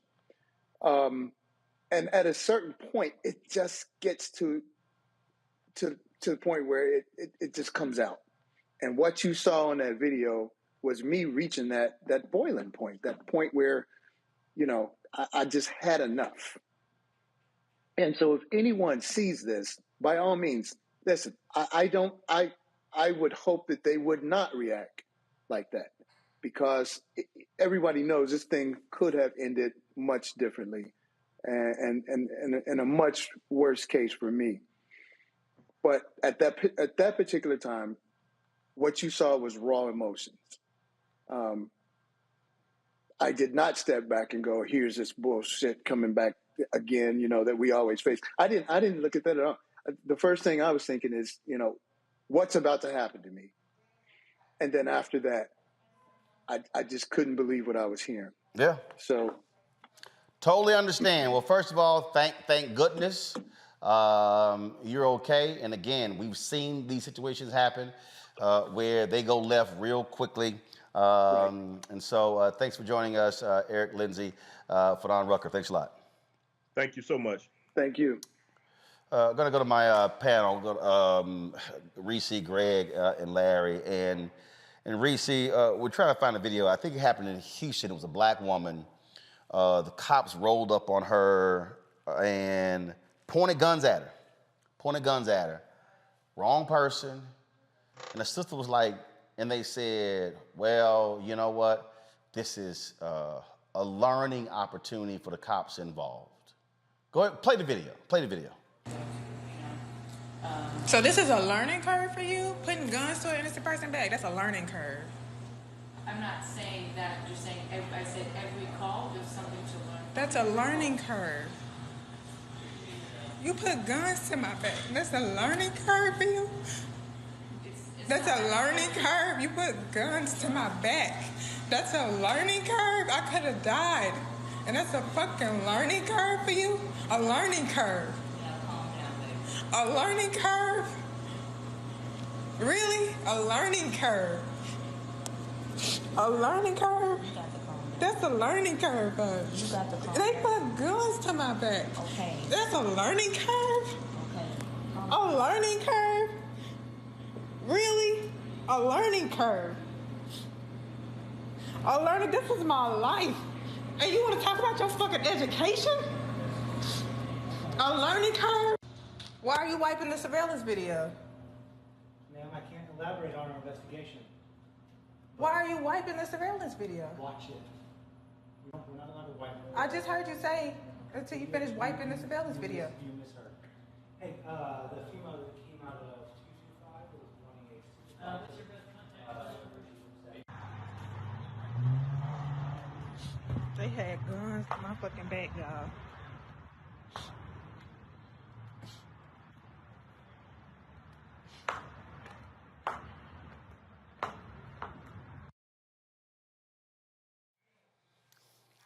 See, the thing that, Reese, you hear her friend telling her to calm down, but you ain't the one that had guns pointed at you. And so just like Eric Lindsay, his attorney said it. This happened 14 months ago, and even when he watches that video now, it still is triggering and traumatic. That is what these people don't understand when they say, oh man, you got through it, just walk away. Your ass ain't the one it happened to. Yeah, absolutely. And being in that situation, I think we put so much emphasis on the videos where people behave so well and so respectable and so cool, calm, and collected, as though that should be the standard. But the reality is, when you're being mistreated, when you're being caught off guard, when you're doing absolutely nothing wrong and you're being abused, because that's what it is, it's abuse by the police, it's very hard to keep your cool. I've been in that situation, not with guns, but I've been in a situation where I was doing absolutely nothing wrong. And it went from me having a calm conversation to my hands behind my back being hauled out. And everybody's like, what the fuck happened? And I went absolutely berserk. I went ballistic. I was irate. And, my friend was saying, calm down, Reese, calm down. You're going to end up in jail. Da, da, da, da. And, but I was just boiling with anger, and the danger didn't even sink in that moment to myself, because I was just so aggrieved and just so pissed. So I appreciate the energy that Eric Lindsay brought. Now, like you said, is that advisable? I wouldn't advise somebody to act how I acted, but we need to stop expecting putting the burden on us to act in this perfect manner to try to just survive these encounters. So I appreciate the friend and I appreciate her for now that she felt somewhat out of danger confronting them. But it's a shame that you have to assert your humanity. And I'm sure Dr. Carr will say no humans involved. And these people look at us like we're not human, like we're just test dummies, like we just a little brainless people in the cars to be ran into the wall at their leisure and for their entertainment. So, it's typical, it's traumatizing, it's not to be diminished, but this is the stuff that we have to do. But also to Eric Lindsay's point, sue their asses off, sue them, make them uncomfortable, make them accountable, and see what you can get out of it, because it's unacceptable to continue to have to be abused in this way. Larry, I talk about this and I say this to people. We talk about the reality of what it means to be black in this country. And it is a constant state of harassment. What I always tell people is, especially when I'm having this conversation, I love when white folks try to tell me there's no such thing as white privilege. I said, part of the problem with that phrase is that when we hear privilege, we think rich. And my response always is, how does it feel to be white and to walk around knowing you're not going to get followed? Knowing you're not going to get pulled over because you're white. I said, think about that. How does that feel? The reality is we have to, every day, we literally have to wake up, put our clothes on, and then go, okay, what am I wearing? Do I got all my stuff? Do my wallet, my license? Do I have this? My insurance? If I get stopped, am I gonna have this whole deal? Are my tags in order? Okay, well, damn, hold up. Is my car full of gas? Because if it gets stopped on the wrong damn road, I'm gonna get, we literally got to go through a 48-point checklist, all because we black, knowing full well the bullshit we're going to deal with when we walk out of the house. You know what, Roland? What Brother Lindsay was experiencing was race-based trauma, right? So he's reliving that experience, and we're all reliving those experiences, and we're constantly being bombarded with these videos every day.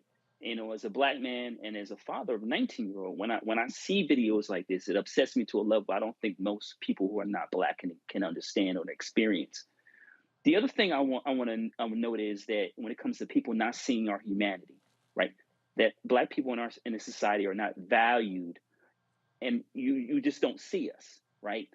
And for Brother Lindsay, this, as you said, Roland, it could have went left really quick. Yeah. And he could have been another hashtag. And I don't think people who are not black don't understand. The other thing you should have added to your list is had a business card or phone number to an attorney, right? Every time I get in my car, I need to know where exactly my driver's license is, because you never know when you get stopped. And I tell folks all the time that I don't always walk around with a bow tie on. And if I did, I'm still going to get stopped. And I know that, right? So we have to really talk to people. When we talk to people, explain to them what it's like, what are in terms of dealing with anti-blackness in our society, because this is what we're talking about, anti-blackness. It is the 24/7, 365. And you talked about it earlier, Roland, in terms of the stress, the high blood pressure, all the other diseases associated with stresses like that. We deal with race-based trauma. And for folks that look like us, this is what our lives are. And it's tiring.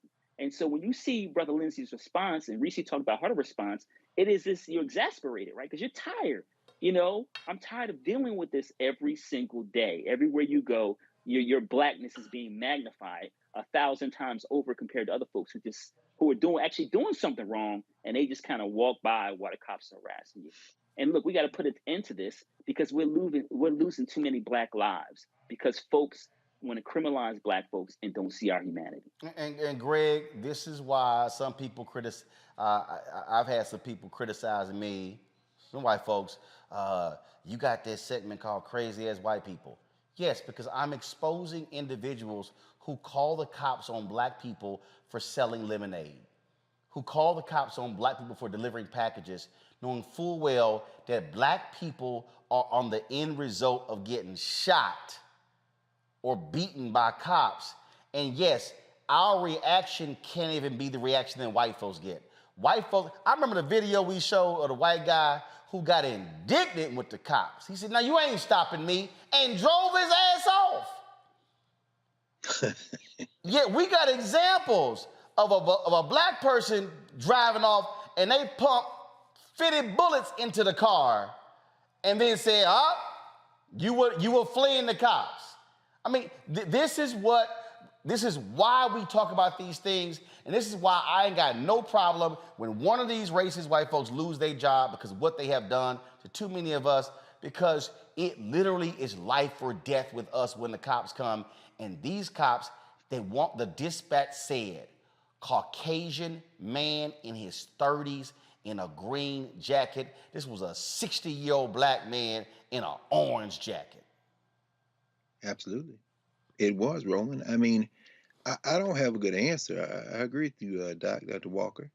You know, this stress, the impact of stress, as you said, as Rishi said, as you said, Roland, and I forget where I heard this first. Maybe our colleague Jules Harrell, who was a psychologist at Howard University, longtime Jegna of ours.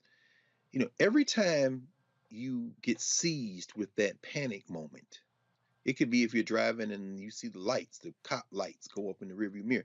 That constriction of your heart takes a few seconds off the end of your life. Now multiply that by a lifetime. And I forget what it was Ralph Ellison or James Baldwin that said, from birth to death, there's something very personal about being personable, very personal rather, about being black in America, from birth to death. And, you know, thinking, just reflecting again on Judge, soon to be Justice Ketanji Brown Jackson.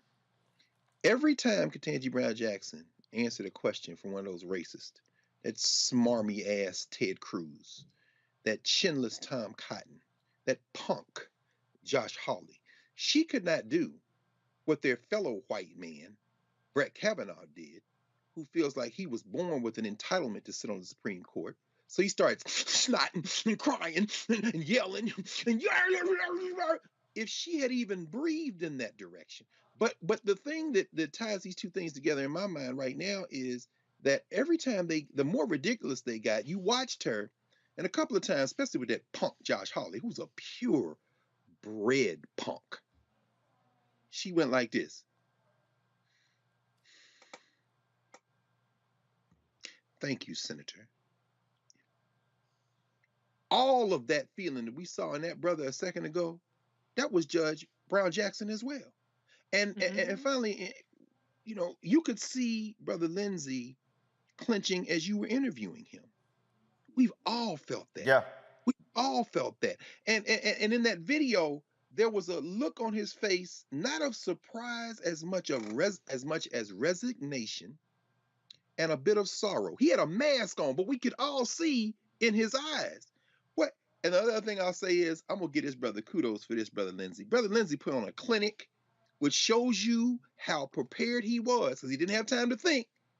Anytime these damn paterollers stop you, he showed you the three things you should say first. Number one, as you said, who do I sue?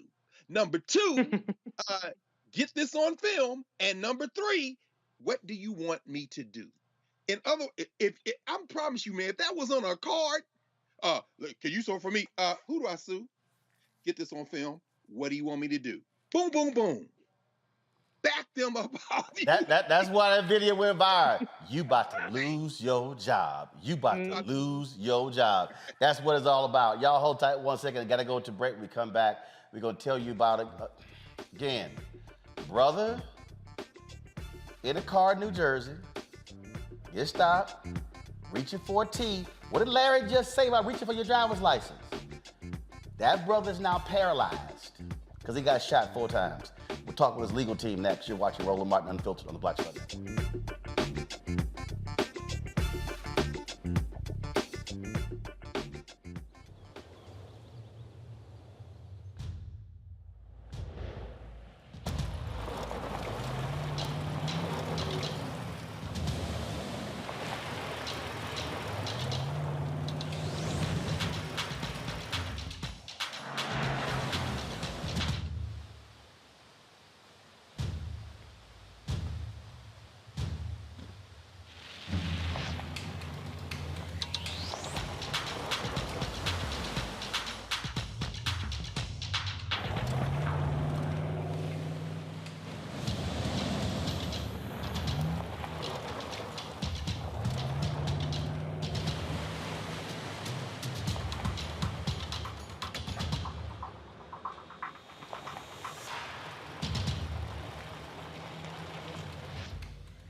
I'm Dr. Jackie Hood Martin, and I have a question for you. Ever feel as if your life is teetering and the weight and pressure of the world is consistently on your shoulders? Well, let me tell you, living a balanced life isn't easy. Join me each Tuesday on Black Star Network for a Balanced Life with Dr. Jackie.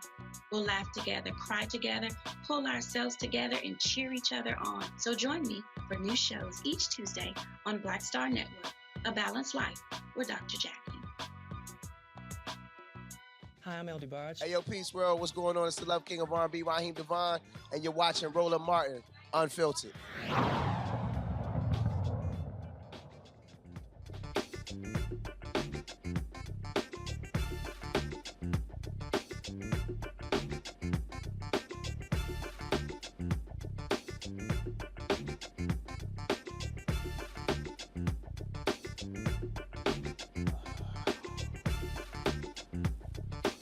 Let's go. All right, folks. We mentioned this story just the other day and want to talk about it right now, and that is, of course, brother, it happened in New Jersey, y'all. Man who is now paralyzed from the chest down. He was shot by plainclothed officers in front of his own home. Last month, Jajuan Henderson was ambushed by the officers and shot 4 times while he was reaching into his vehicle. He's paralyzed and facing resisting arrest and obstruction charges.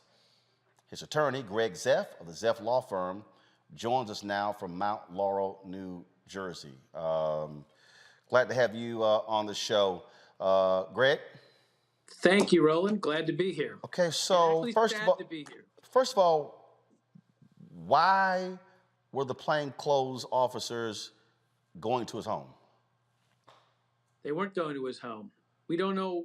They won't tell us what they were doing there.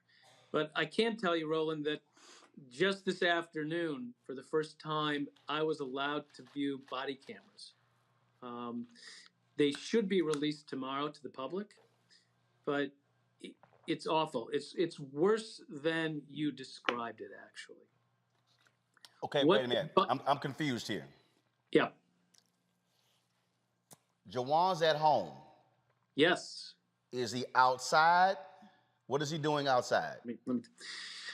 Jajuan is visiting his child and the mother of his child.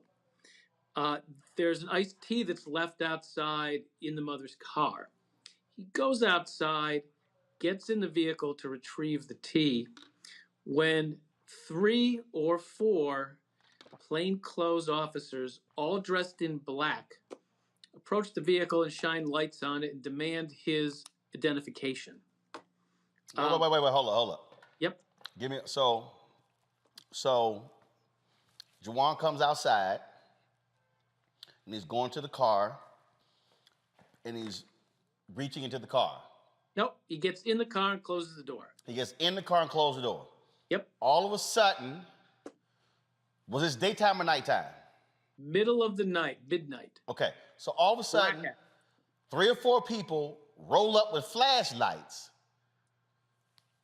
demanding his identification. So no flashing lights?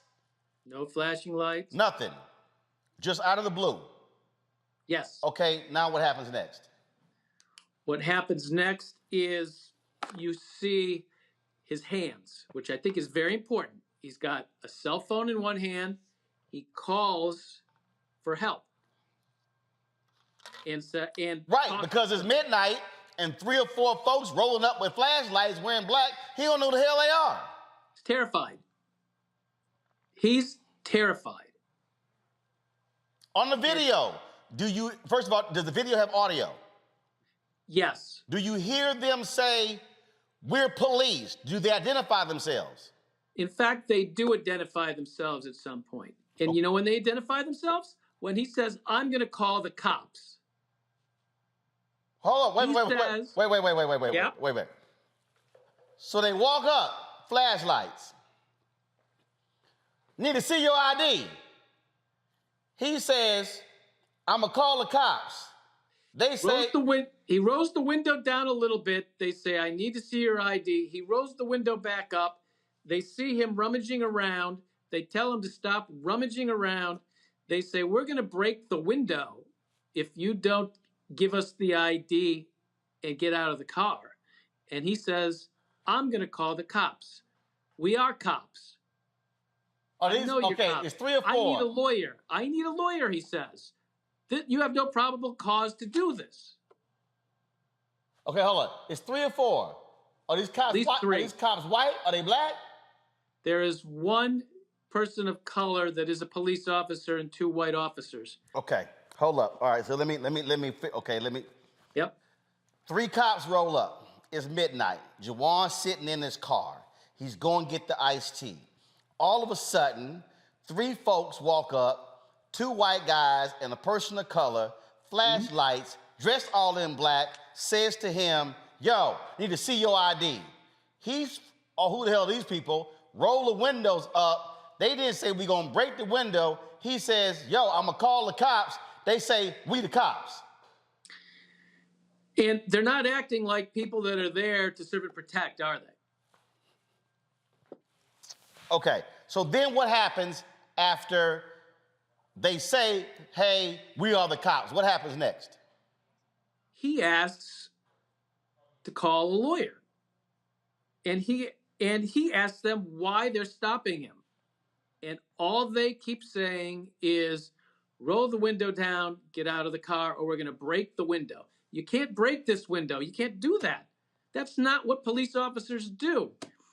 And so my client is frozen with fear, terrified, and they break the window. Now, this is a 4-door car, Roland, okay? Which window do they choose to break? They break the driver's window where my client is sitting there as the glass flies in, and he screams, and he raises his hands again. And I want to make it clear, they see his hands. He has no weapons. He never had a weapon. Don't know why they stopped him in the first place. And from the 5 minutes when the body cameras go on, first minute from the body camera goes on to the 5th minute when they shoot him, there's almost nothing done to de-escalate the situation. Wait. They shoot him. 5 minutes after they roll up, they shoot him? They shoot him. They break his window, and once they break his window, he turns the car on and tries to get out of there. And as you said earlier, the white guy who drives away, nothing happens to. When he tries to back up and get out of there, again, no police were in any danger of being hit by him. One of the white officers shoots him in the neck.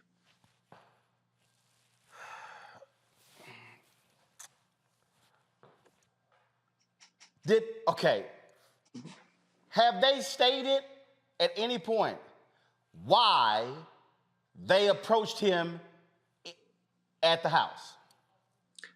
No, nor will they, because the investigation is ongoing. And wait, hold up. I'm terribly confused right now. You should be. They have charged this man. They've hit him with charges. Oh, yeah. But they haven't said to you or to him why they were there in the first place? No, they haven't. There has been one leak, though, Roland. One reporter has indicated that maybe, just maybe, the car was illegally parked. Don't know if that's a fact. Don't know why they stopped him. But somebody has told a reporter that. Okay. Don't you find it strange that first of all, when did this happen? This happened February 14th. February 12th, I'm sorry. So it's been 40 days. And in 40 days, no one can say why they initiated the action against Jajuan. You are correct.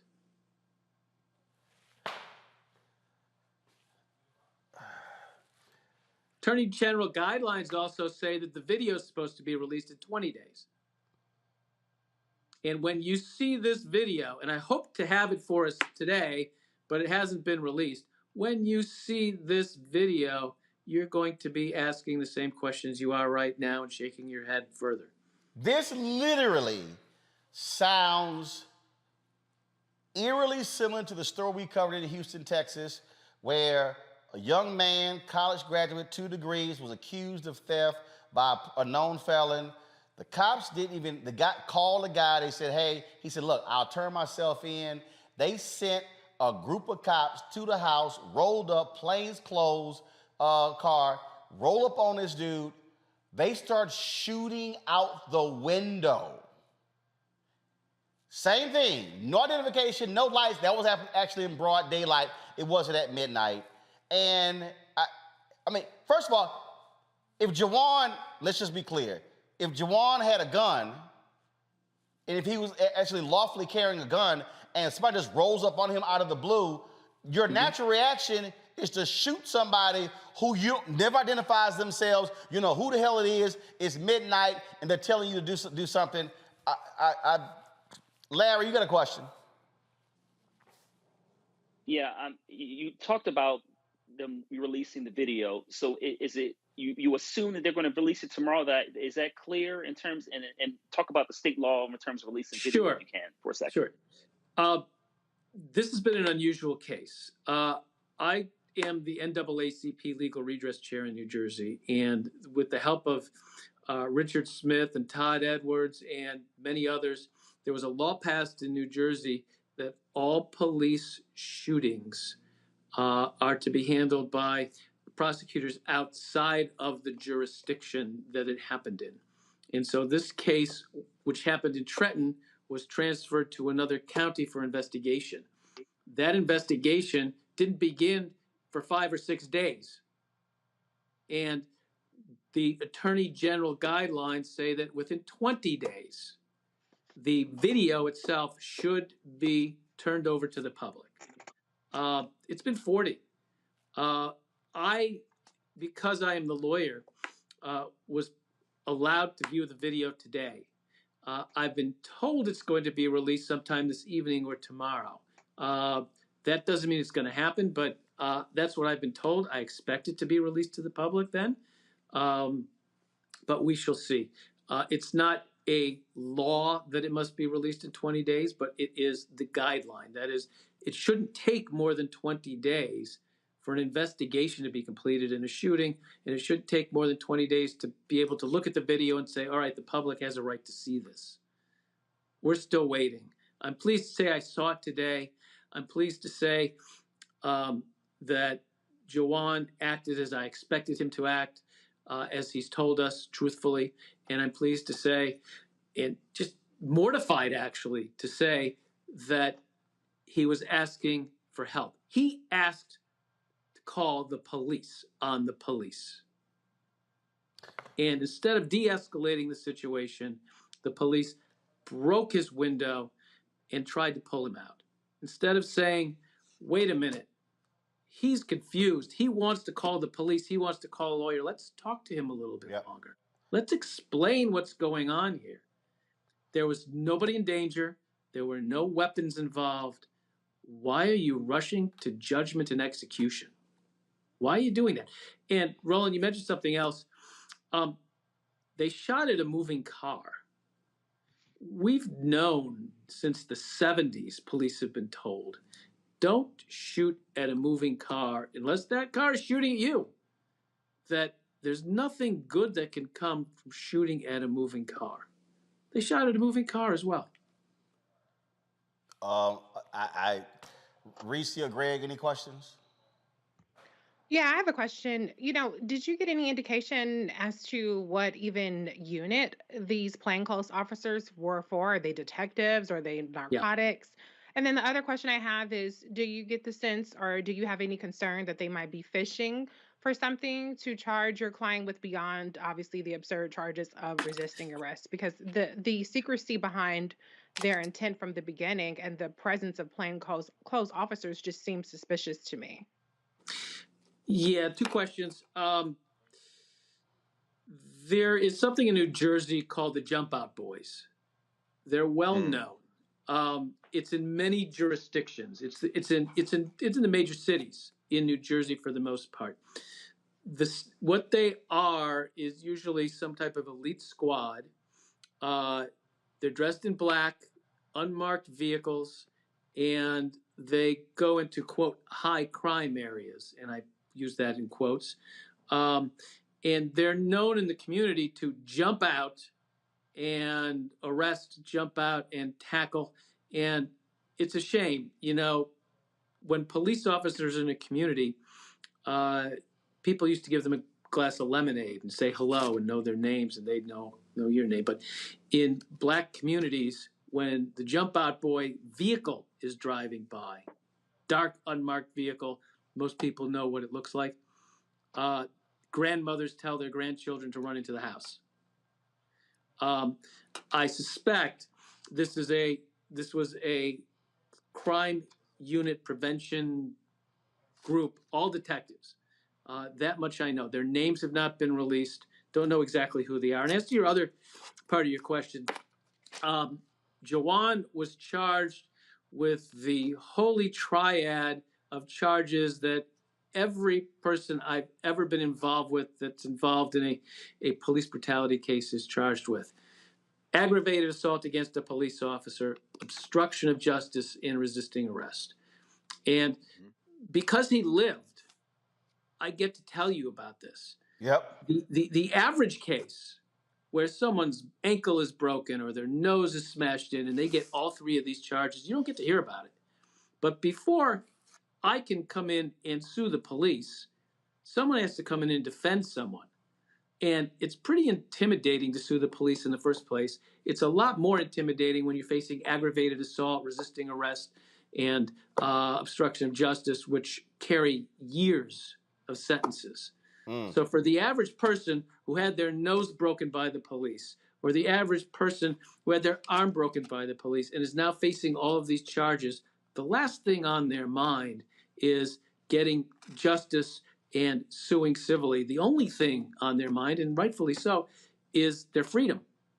So these charges are always intimidating, but they're not intimidating here because we have a video. Crazy. Great. Do you have a question? If not, I'm going to break and go to the next story. Well, no, just right quick. Thank you, Roland. And yeah, the DC well knows the jump out boys, counselor. Yeah, they well known. They dress like people in the hood. They roll up on you, and you think it's somebody from the hood if you're not paying attention. But I want to ask you about the civil complaint. I read the complaint, and the 5th and 6th counts that you're asking for involve the New Jersey Civil Rights Act and the New Jersey law against racial and gender discrimination. How important are those as potential tools at the state level to try to get at some of this, since it seems like federal protections are damn near non-existent these days? Doctor, that's a great question. The reality is that the Jersey legislature does better than most states. Jersey law is better for discrimination cases and better for civil rights cases than in most states. Now, it's not perfect, and the NAACP is trying to help make it better, but the NJLAD, the New Jersey Law Against Discrimination, is one of the strongest in the country.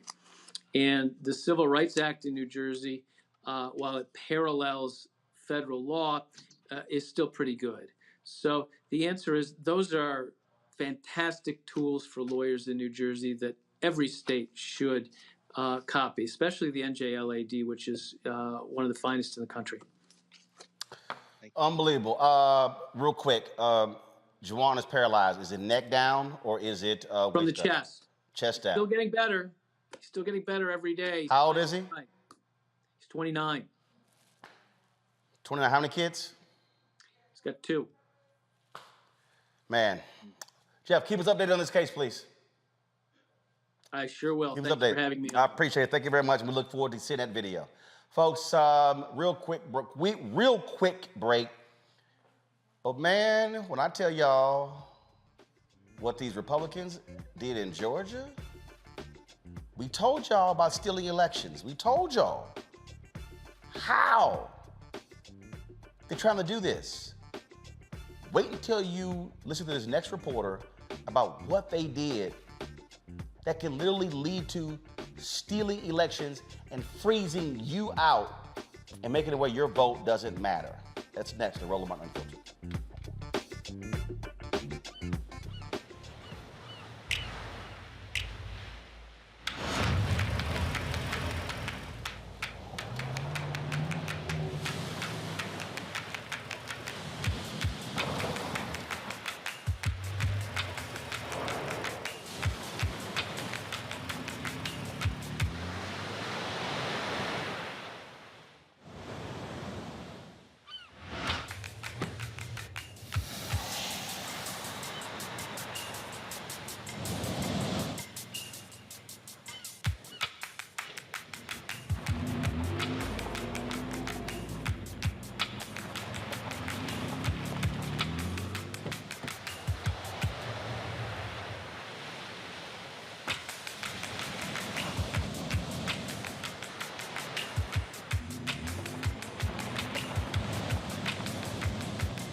I'm Chrisette Michelle. Hi, I'm Chaley Rose, and you're watching Roland Martin Unfiltered.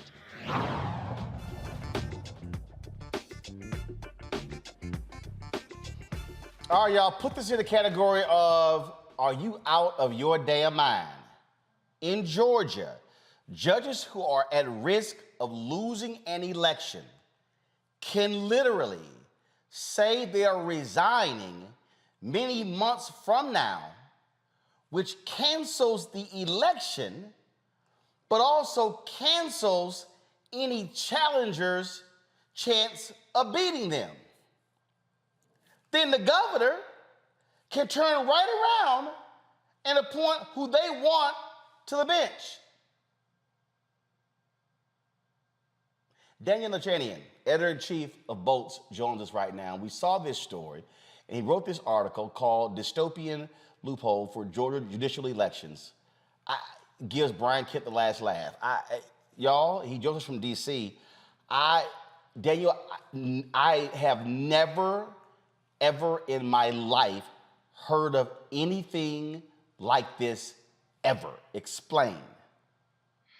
Well, it is a pretty shocking situation in Georgia. It's a bit complicated, but the bottom line, in Georgia, Supreme Court justices are elected, and unlike U.S. Supreme Court justices, for 6-year terms. But there's this bizarre loophole, bizarre rule that says that if a judge resigns within 6 months of the election is canceled. The governor gets to appoint someone, and that election then happens two years later. Now, that's bad enough, and historically it has been abused by incumbents who want to game the system, resign just before an election, effectively canceling the election, which is bizarre enough. But then in 2020, Republicans really escalated this because there was a prominent Democrat who was running for Supreme Court in Georgia, and the justice announced he was resigning 6 months later, since 6 months after the election, and the governor and secretary of state said, okay, the election is canceled, and the Democrats sued to take this, to force the election to happen, and lost the case in the state Supreme Court that he was trying to join. And now it just happened again, actually, a couple of months ago, with the Chief Justice announcing he was going to resign in the fall, and that being enough to cancel the election that is supposed to happen in May. And this is concerning, obviously, for a whole host of reasons, but exactly as you said, it makes it very hard for anyone to run, because you could be running, for instance, as an outsider who wants to change the system. You could be running, be ahead, be about to win, and then suddenly the election is canceled, the rug is pulled from under your feet, and you have nothing to run for anymore.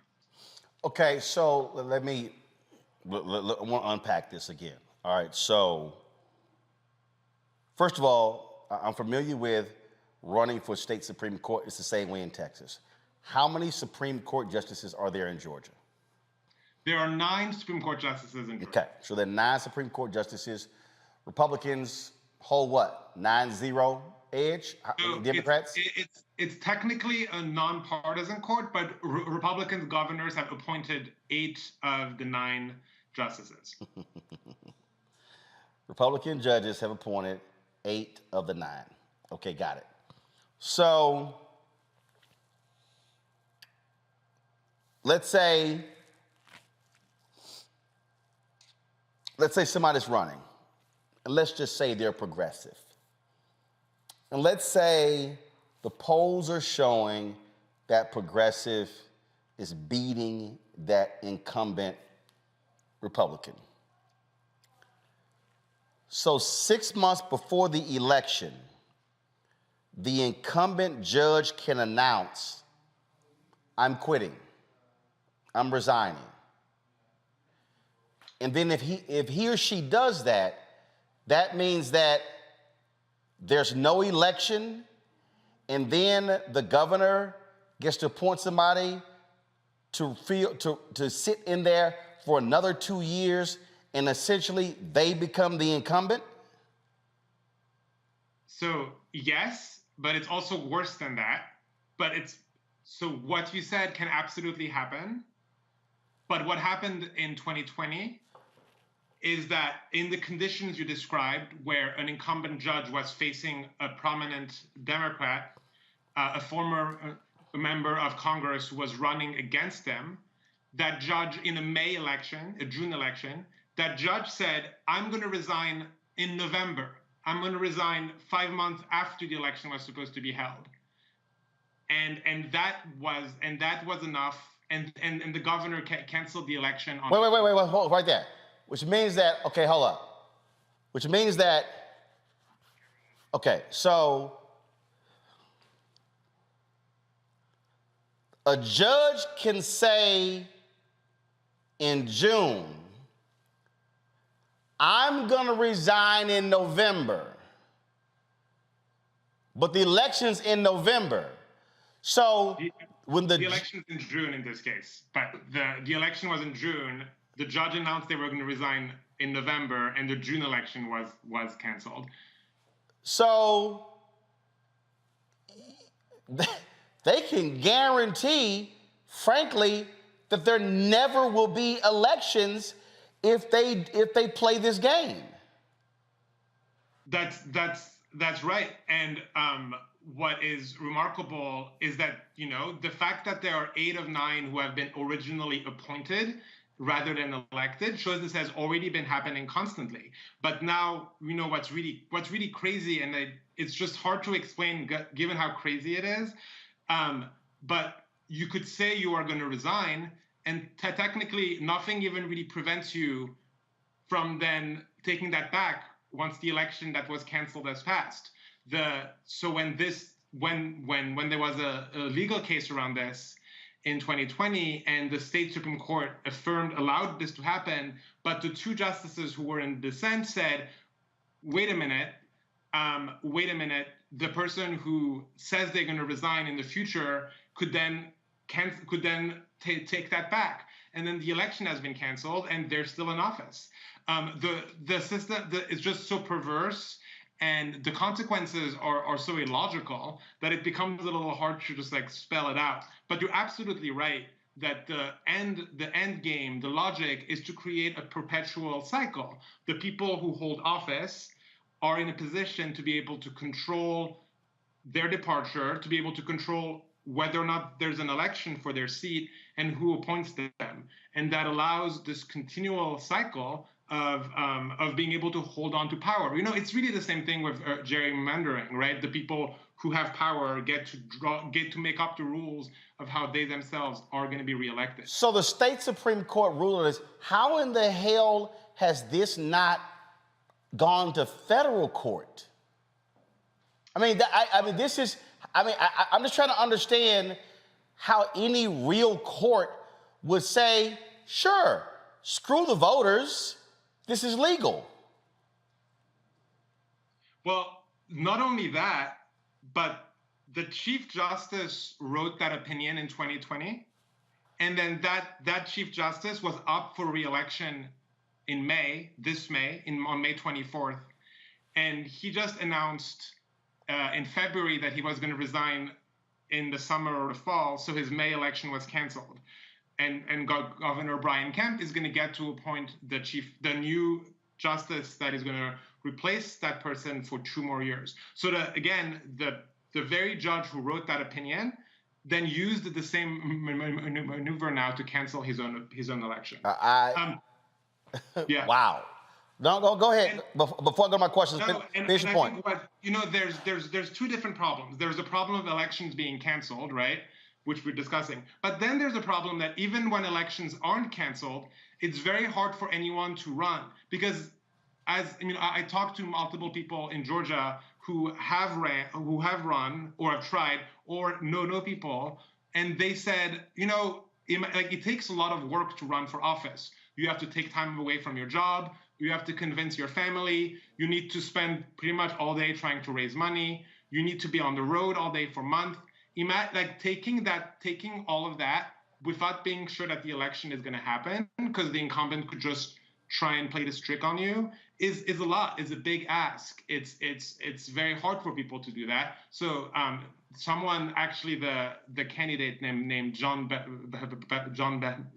Barrow, who I was just saying tried running in 2020, told me it feels like a gamble to run for office, because you're gambling that they're not going to play this trick on you. You're gambling that if you're ahead, or if you feel like you're going to win, they're not going to suddenly pull the rug under you. And that's a big ask, so that both cancels elections, and even when they're not canceled, it keeps other people away from running. Greg Carr, I've heard some crazy ass things. I have never heard anything like this. Yes, you have, Roland. You talk about it all the time. It's called the period after the end of Reconstruction. This is what they're doing, and I for one am sometimes people will say to me, "Why you seem so happy?" I'm very much encouraged by this. They're going to destroy their country, and because the only way this stuff is going to be fixed is that it's going to have to collapse, and that's why. And so, no, you've talked about this, Roland. This is the type of corruption that ultimately, although it took decades, led to the freedom movement of the 20th century, the so-called civil rights movement. When you have taken away everyone's opportunity to do anything other than fight, they will fight. And I guess what I'd like to ask our guest, Brother Nakanian, reading your article, seeing that there was a former judge who then went in the damn legislature and weakened oversight because he himself had been investigated by a judge. This reads like it's the 1890s, 1900s, 1910s. My question is a kind of global question in this sense. How much longer will there be legitimacy of the courts in the state of Georgia if this is not only allowed to stand, but becomes pretty much not only standard practice, but the way they do politics? I mean, how long before people just decide the courts are illegitimate in your mind?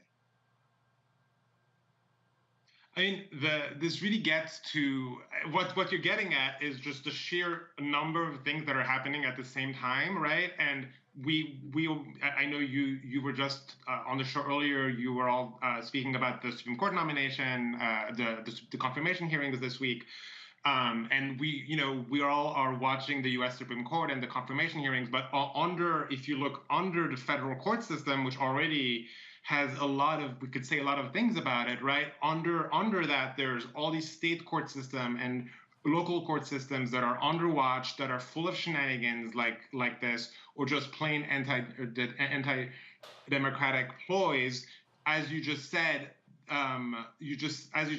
there was an oversight commission in Georgia, an oversight commission that was charged with overseeing judges, reviewing ethical complaints, and there was indeed a judge who was investigated by the commission, I believe, for harassment allegations, and then joined the legislature, convinced, and then an amendment was passed, inspired by him, to weaken the oversight commission. So now there is no longer, I mean, there is still an oversight commission, but it's no longer independent. But that plus what I'm describing at the Supreme Court, plus the fact that voting rights are being weakened in Georgia, against a lot of, especially in a lot of counties with a lot of black voters.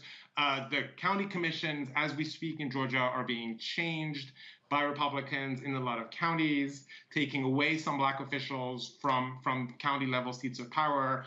Obviously, the Supreme Court, the court system, has supposedly should be overseeing election law. The Supreme Court technically has jurisdiction over election laws in Georgia. But all of these things are happening at the same time, and the weakening of democracy at one level is connected to the weakening of democracy, at the other levels, and the whole oversight system is evaporating. Larry? Yeah, so first of all, kudos for writing this story, because this is critically important. But I want to know, the question I have is, what is the reaction for people in the state of Georgia who may not even know this is happening? What has been the response at the state and local level on your story? The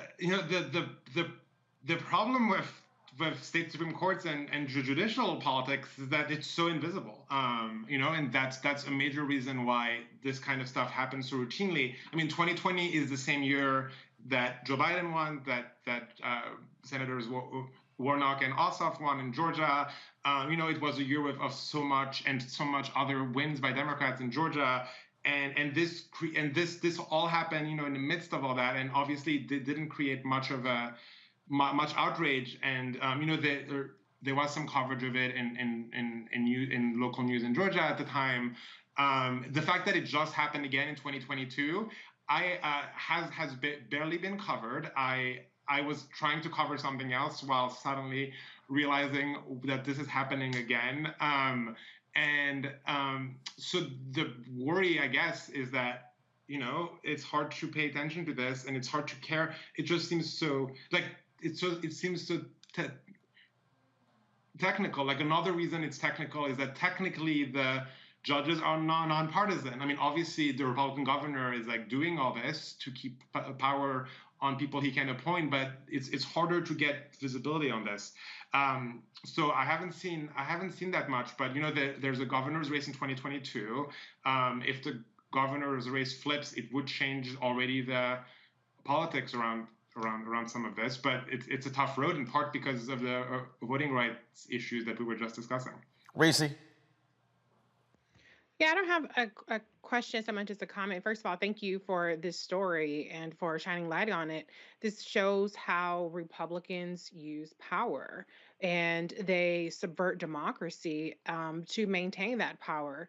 As you said, with this election coming up, this could be an election that probably, almost, if you bring more attention to it, or if it becomes a gubernatorial issue, might even energize Republicans, because they tend to vote based on the judicial branch much more than Democrats do. So I just wanted to say, more so to the viewers out there, these are the kinds of things that we have to understand. Republicans leave no stone unturned. There's no lever that they're not willing to pull to maintain their power. And we do way too much pouting and taking our ball and going home, as opposed to really mounting a forceful defense. Part of that defense is being on offense and informing people and understanding what's at stake with these elections. So again, thank you for bringing attention to this.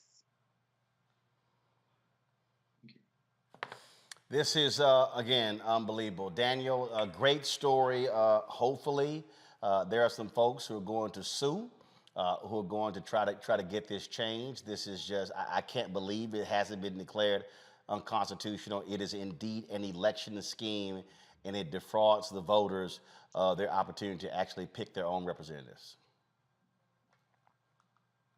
So with Daniel, we appreciate it. Thank you so very much.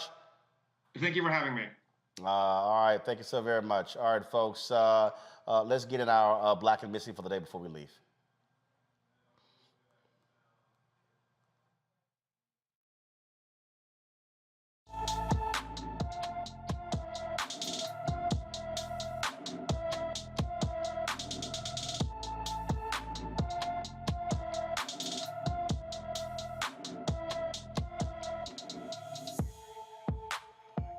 Kalani Hillman disappeared on March 16th from Lutz, Florida. The 15-year-old is 5 feet 4 inches tall, weighs 140 pounds, with black hair and brown eyes. Anyone with information about Kalani Hillman, please call the Hillsborough County, Florida Sheriff's Office at 813-247-8200, 813-247-8200. And real quick, the U.S. Department of Justice has filed a lawsuit against Galveston, Texas, to challenge the county's current redistricting plans. The county adopted the plan on November 12, 2021, after the release of the data for the 2020 census. Kristen Clark, the Assistant Attorney General for the Justice Department Civil Rights Division, says the action is the latest demonstration of the DOJ's commitment to protecting the voting rights of all Americans, particularly during the current redistricting cycle. And so the battle there certainly continues. And so we're going to keep you abreast of all of these changes that are actually happening around the country as well. It continues. Folks, also 5 Pittsburgh police officers will be fired following an internal investigation into the death of a man who was shot with a stun gun multiple times by police. 54-year-old Jim Rogers died a day after police used a stun gun on him. Rogers was suspected of stealing a bicycle. Pittsburgh Mayor Ed Gainey says he hopes the decision will be the first step towards repairing a broken system there in Pittsburgh. The death of Jim Rogers is a stark reminder about the work we have in front of us to make our city the safest city in America. We'll begin the process. We started dialogue about violence in the city last night, and today sets us on a pathway to continue to improve police-community relations. We need to all work together to honor the life and legacy of Jim Rogers, to create a healthier, safer, and equitable city for us all. And I hope today is an important step forward in showing that we can begin to build the police-community relations that we want to have for our city. And so that's what's taking us a minute to be able to talk about it. We wanted to respect the process because we understand how sensitive this is. And we will not do nothing nor answer any questions that jeopardizes that process. We are here today because the public safety director has concluded, and we wanted to share our findings. Pittsburgh Public Safety Director Lee Schmidt did not release the names of the officers or details of the investigation. I don't understand why we keep sitting here protecting these cops. I'm sorry, if you're going to fire them, release their names. You release any other city worker's name. All right, y'all, that's it for us today. Larry, Reese, Greg, I certainly appreciate y'all joining us today on the panel. Great conversation. Thank you so very much. Man, some of the stories we did today, crazy. But we appreciate the commentary. And folks, don't forget, please support us in what we do. You know, it's a whole bunch of people out here calling themselves new black media. They love talking about what they're covering, but if y'all notice, they don't actually cover anything. They bump their gums. That's what they do. You never see them out there on the scene. You never see them talking to real people. You never see them actually advocating. You never see them having guests, bringing to light these stories and shining a light, because all they do is run their mouths. See, we don't waste our time with that. We do real news. So you can call us old, you can call us new, you can call us used, you can call whatever you want to. But there's a difference between people who are journalists, who cover the news that we matter, and other people who are YouTube wannabe revolutionaries. So if you support what we do, and that's the most important thing, and that is, like today, I sat there and had to sign and personally deposit, 60 checks that came from our viewers, people who simply mail those checks in, supporting us in what we do, because they understand why these things matter. So download the Black Star Network app, folks. The Android phone, Android phone, Apple phone, Android TV, Roku TV, Amazon Fire, Xbox, Samsung One, Samsung TV. You can also, of course, join our Bring the Funk fan club, where your dollars make it possible for us to do what we do. So please support us with your dollars. P.O. Box 57196. 57196. Some of y'all may want to send a money order or a check. P.O. Box 57196, Washington, D.C. 20037. Cash App is $RM Unfiltered. PayPal is R Martin Unfiltered. Venmo is RM Unfiltered. Zelle is rolling@rollingsmartin.com. RolandMartinUnfiltered.com. So thank you so very much, folks. I'm going to see you guys tomorrow. A lot of things happening. We're going to continue covering what happens with Supreme Court Justice nominee Judge Ketanji Brown Jackson. Some other stories that we're covering, giving you updates. And we also are trying to schedule Dr. Kimberly Crenshaw. I want to have a conversation with her for a full hour about critical race theory, because you saw with the hearings what they're doing. There's a whole rationale behind what they're doing, and that's why we're going to keep the focus and give you, again, the news and information that you need. That's the most important thing. We don't waste time, y'all, with the trolls. There's a whole bunch of people, like somebody up there talking about, oh my God, y'all irrelevant. Okay, boo, you can move on with your 38 followers.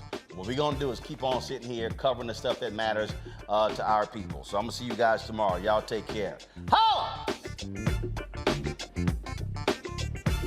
Today's her 23rd birthday. Is that 23rd birthday? Right, today's her 23rd birthday. Another niece, Anna, her birthday is coming up. So I got to get a whole bunch in March. So shout out to Michaela on her birthday. I'm out. Holla!